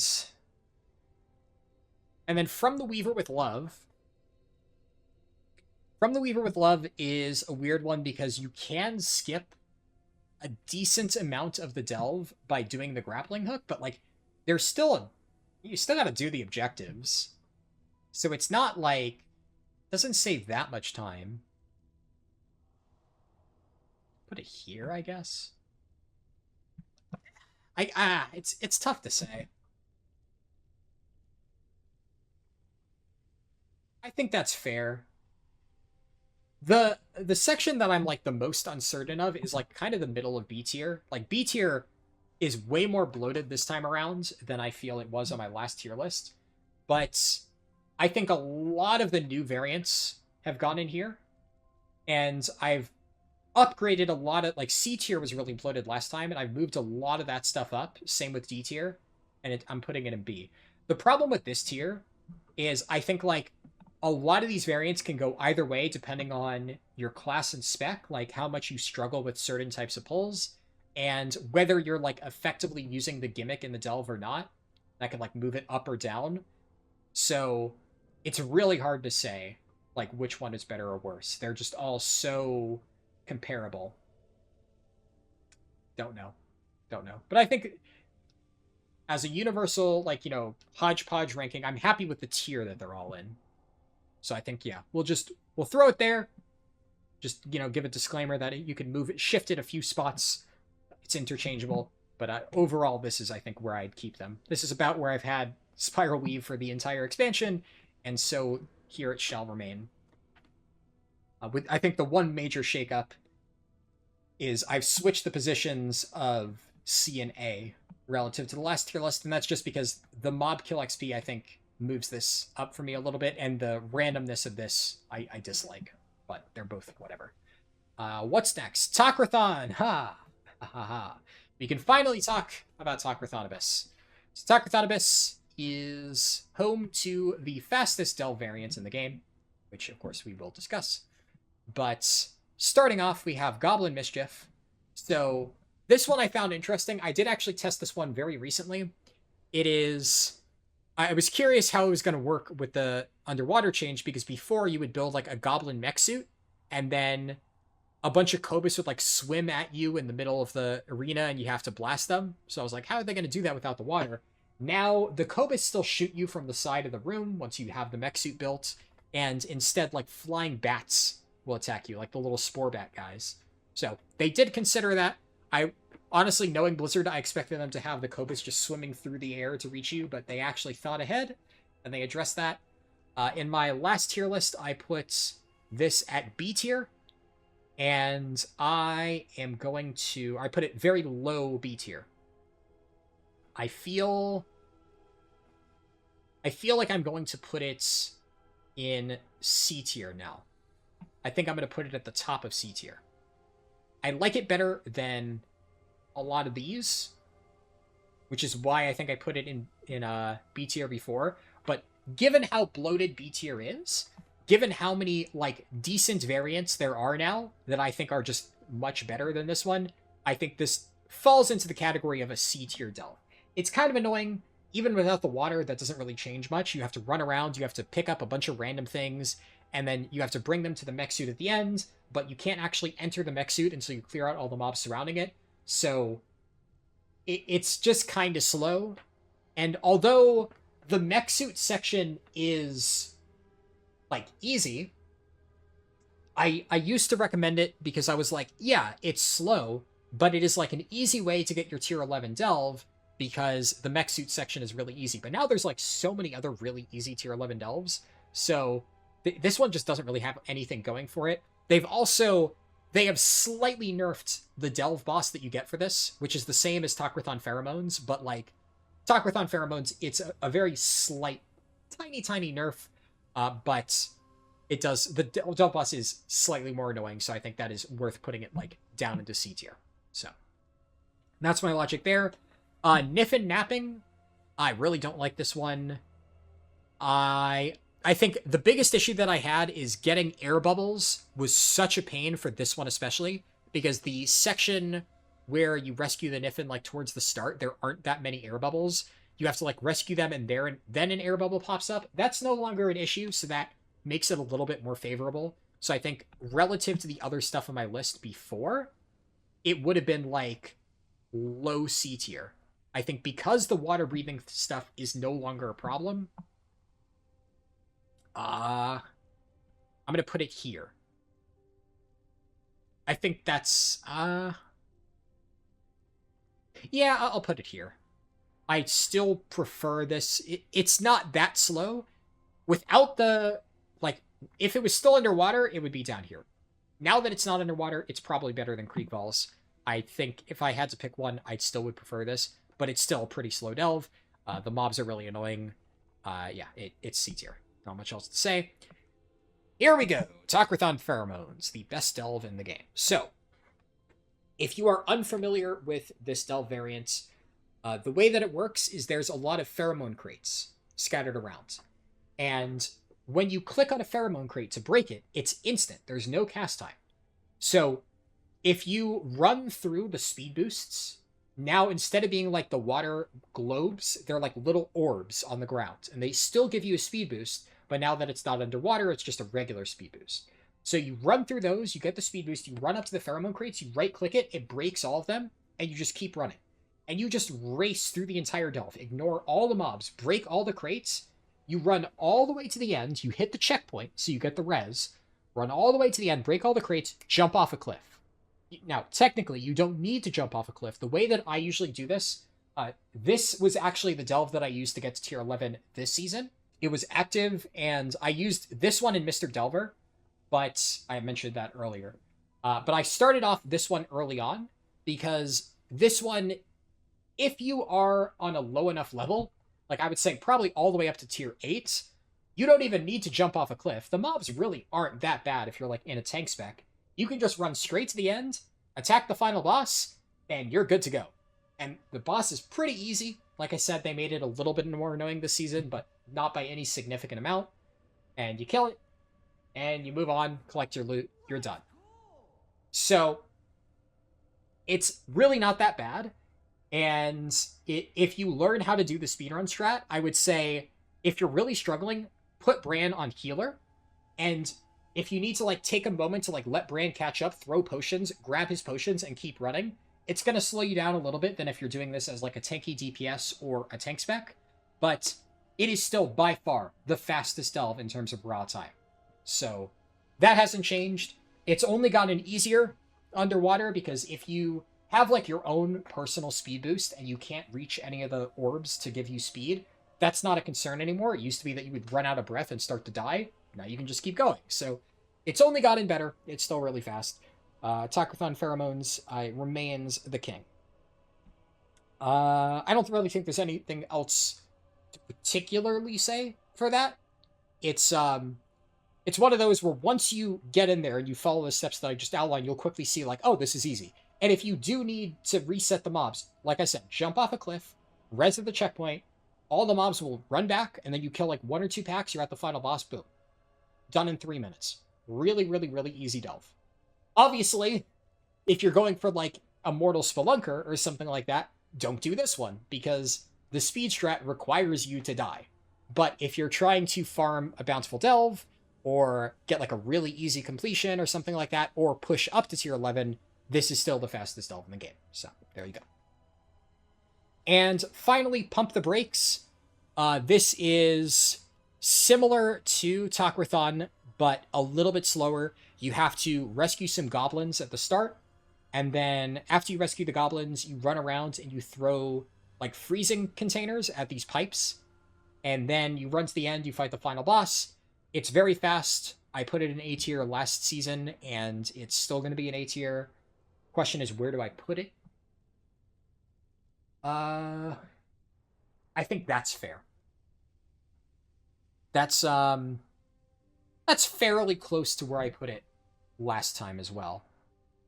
I think yeah. Actually, I put it below Skittering Breach last time, but the more that I think about it, especially with the lack of water breathing, and you don't need to worry about that anymore, I think that this has only gotten better. It's a pretty fast delve. The only problem with this one is it's like, it is so similar to Tak-Rethan, but it's slightly slower than Tak-Rethan that, like, if you're looking for a fast Tak-Rethan variant, you're just going to do Pheromone Fury. So, but, like, if this one's up and it's bountiful, it is very fast and very easy to complete. So, like, yeah. It is A tier. There's that. Underkeep. So, I have not been a big fan of this delve for the entire expansion, and that hasn't really changed. Not a whole lot has changed about Underkeep. Where is my achievement so I can read off this stuff? Yeah, so, torture victims. A. Where did I put this one in C tier last season? I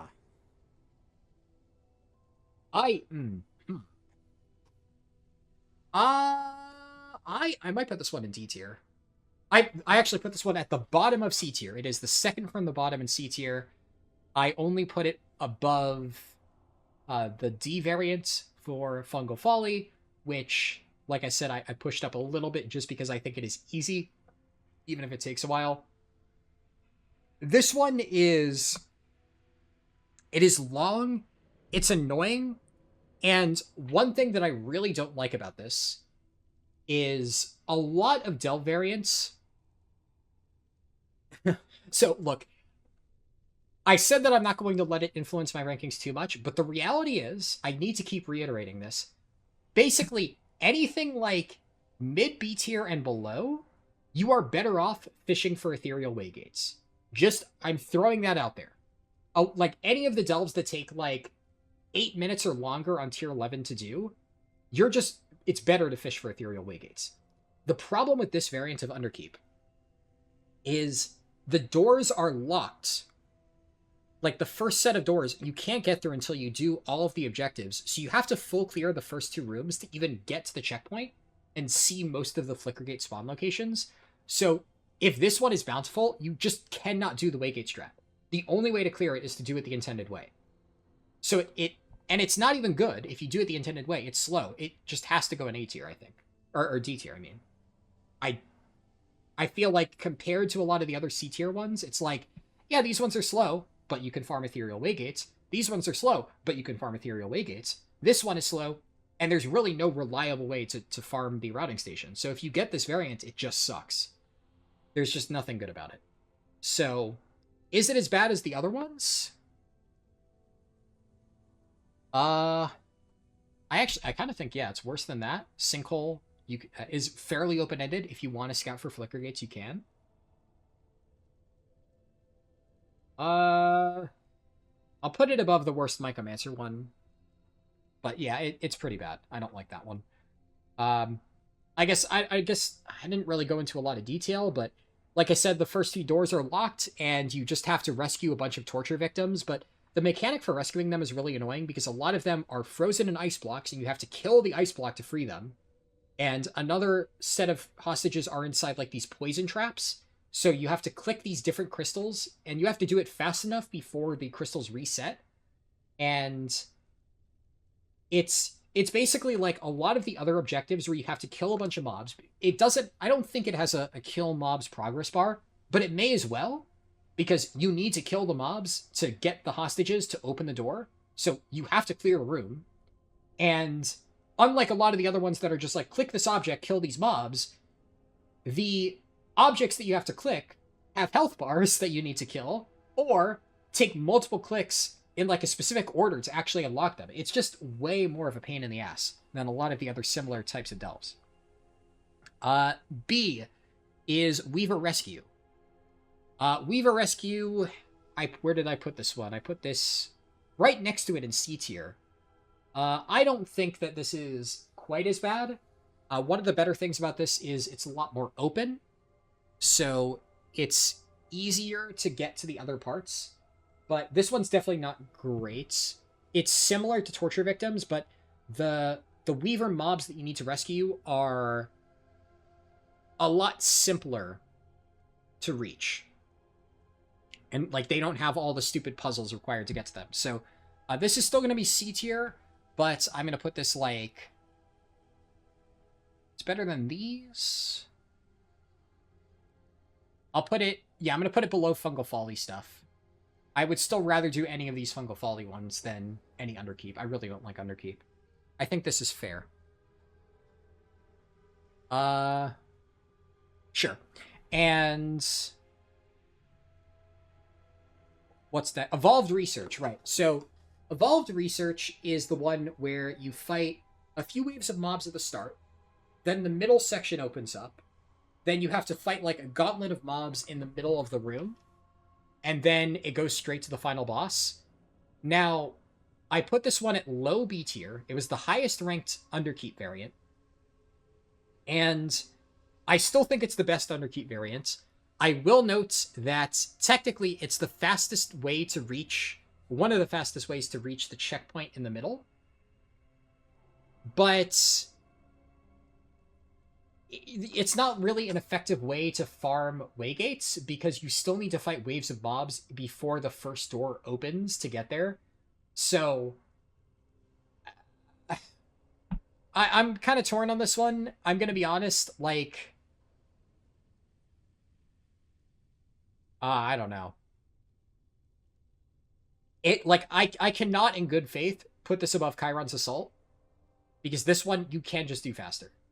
Simply put, you can do it faster. I think that in my previous tier list, back when I had Goblin Mischief in B tier, I put it directly below Goblin Mischief. I think that's fair. I bump it down to C tier, and I keep it below Goblin Mischief in this ranking. And I'm going to be honest, I think I put it even lower. I think I put it there. That's, I feel, fair. Because I would still rather do the Spiral Weave or this Sinkhole variant than any Underkeep variants. And this one, although it is, like, it's maybe faster than these in terms of raw speed, barely, but not by much, it's still not a fast variant. It's still not a good way to farm Ethereal Waygates, and it is a really difficult variant for undergeared players because it is, like, all killing mobs. And it is killing mobs in, like, an area filled with traps, and they're, like, not pushover mobs either. If you're a geared character, it's, like, not very hard. But it is not like I can use like a gimmick to kill a bunch of stuff easily. No, it's not easy. So, yeah, I think moving it down to C tier, especially given how many good new B variants we've gotten, this feels justified. And then I put both of these variants in D tier. So, Runaway Evolution and Third Party Operation. Third Party Operation, I'm going to be honest. What was this one? Yeah, oh, I remember this one. I have done it more times than I remember. I was about to say I haven't done it, but now it came back to me and I remember it.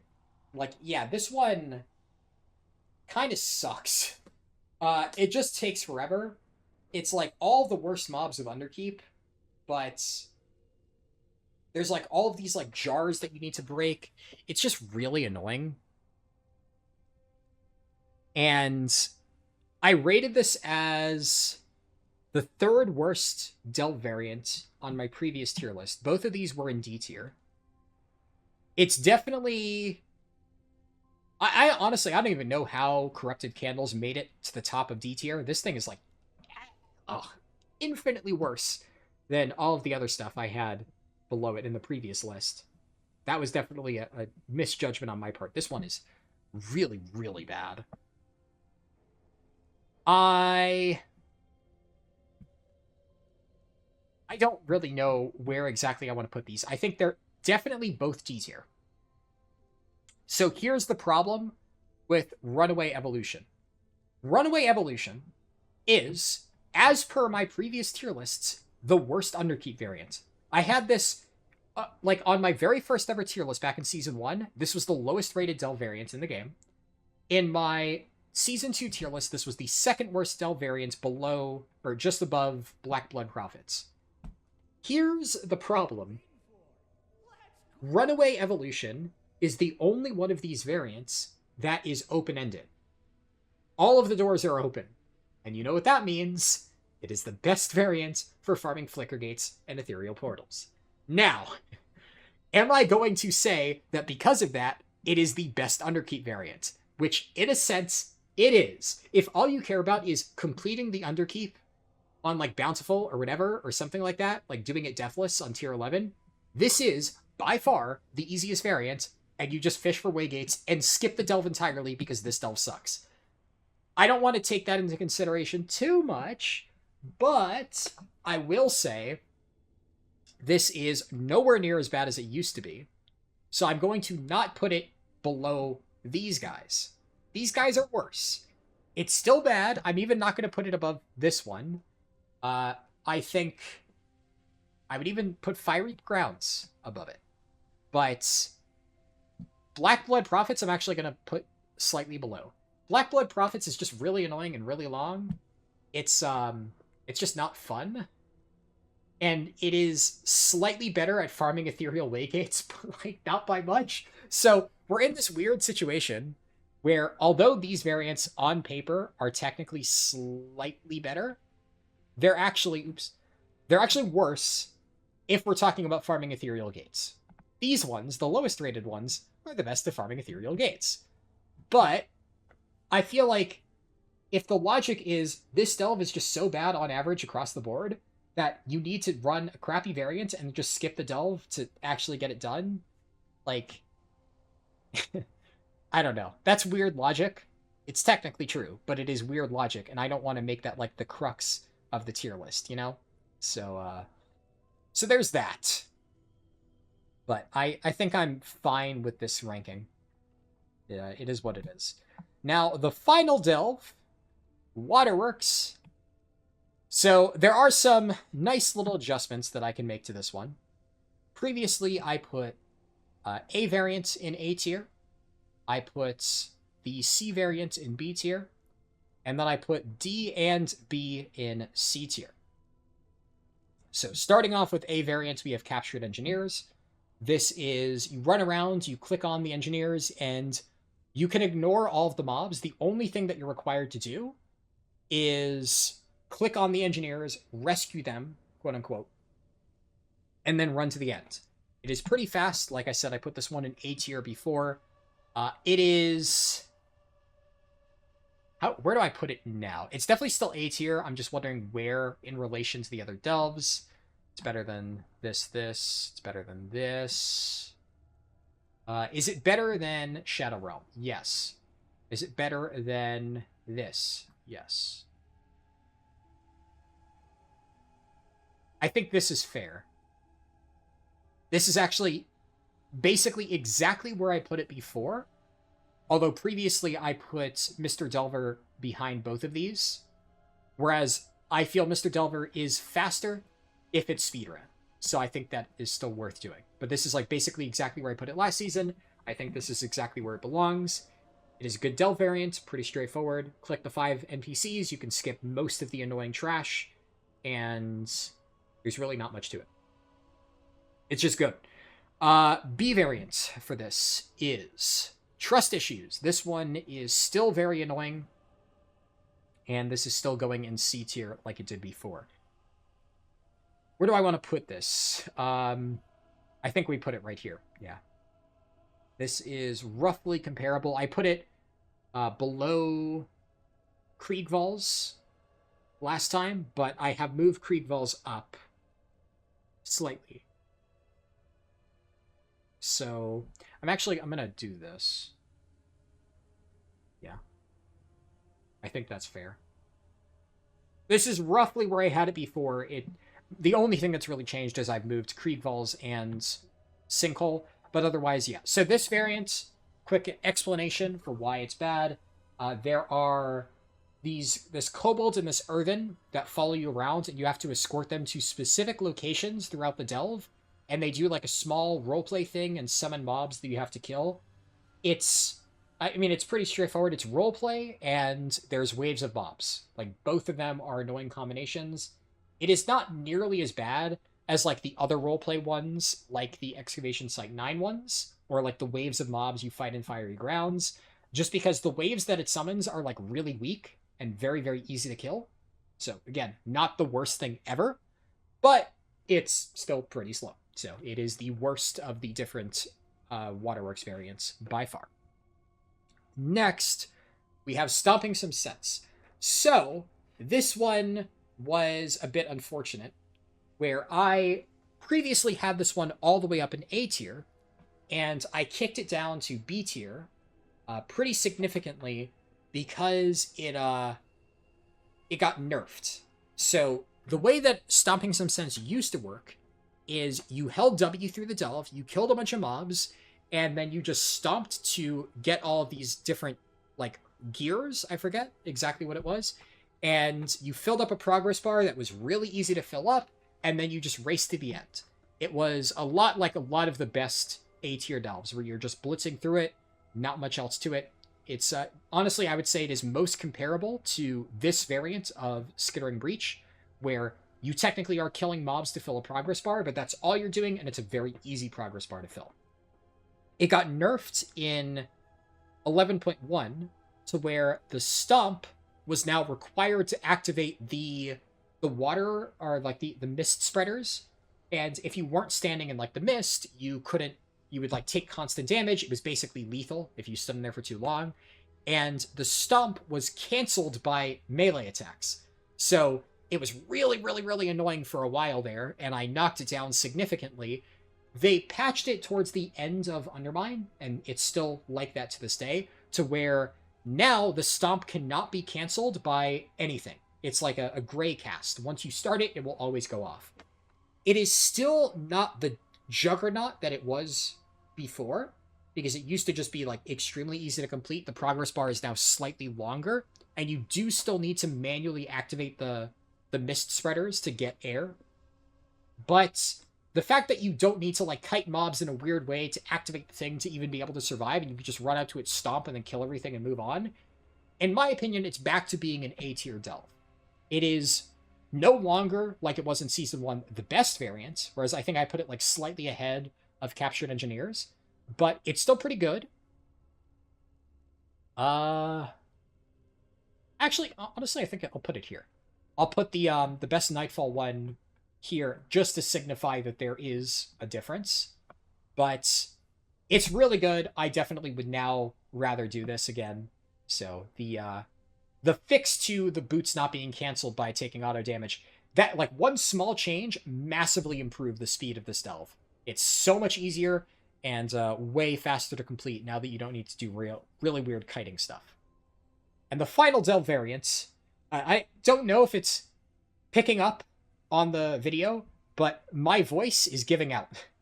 3 hours in, talking nonstop, I genuinely, I'm losing my voice. But we're almost done. So the final one is put a wrench on it. I put this one on... Where did I put this last season? I put this in C tier. And... this is a tough one to rank. Admittedly, I have not tested this one as much as a lot of the other ones. It just hasn't showed up a lot of the times when I do it. But I remember distinctly thinking throughout the last patch, whenever I got this, that, you know, it's not as bad as I made it out to be in my original tier list. And I think there is a world of difference between this and Trust Issues. This one sucks. This one... If you know the optimal locations for like the way this works is you go through, you disable like a bunch of like mist jets. You have to like flip a switch and turn it off, and you go through, and like once you're done with that, you can just kind of run to the end. It is not nearly as bad as Trust Issues. It's not as fast as these ones where you basically just hold W throughout the entire thing. This one you take a slight detour to click on like one mob. This one you do need to kill a lot of mobs to get it done, but it's not that bad. This, you still need to kill a lot of stuff to clear area around the pipes. You still need to click on a lot of pipes, but it's not that bad. This is, I think, B tier, in my opinion. The question is, where in B tier does it fall? And I'm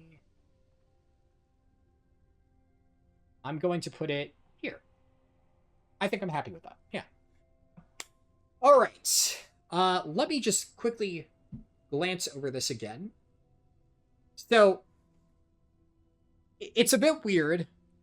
I always get pushback on this with my S tiers. Like, I'm pretty happy with most of this, but my S tier is extremely small. Now, the problem is, whenever I do these types of tier lists, a lot of people are like, why do you have so many things in A tier, and like S tier only has 1 or 2 things? Like, my leveling tier lists, I think I put like... I also only had 2 things. I had like Guardian Druid and Windwalker in S tier. And my logic for S tier is it has to be like, this is the king of the tier. And I feel like everybody's always going to have a special tier above the rest, and I've seen some people make tier lists where they make like an S plus tier. So sure, I could add like an S tier, and if I were to add like a generic S tier, I would do this, this, this, this, this, this. I would probably, where would I put the cutoff? I'd probably put the cutoff here. Like, this is the lowest I would do in like a standard S tier. And then I would do like an S plus tier.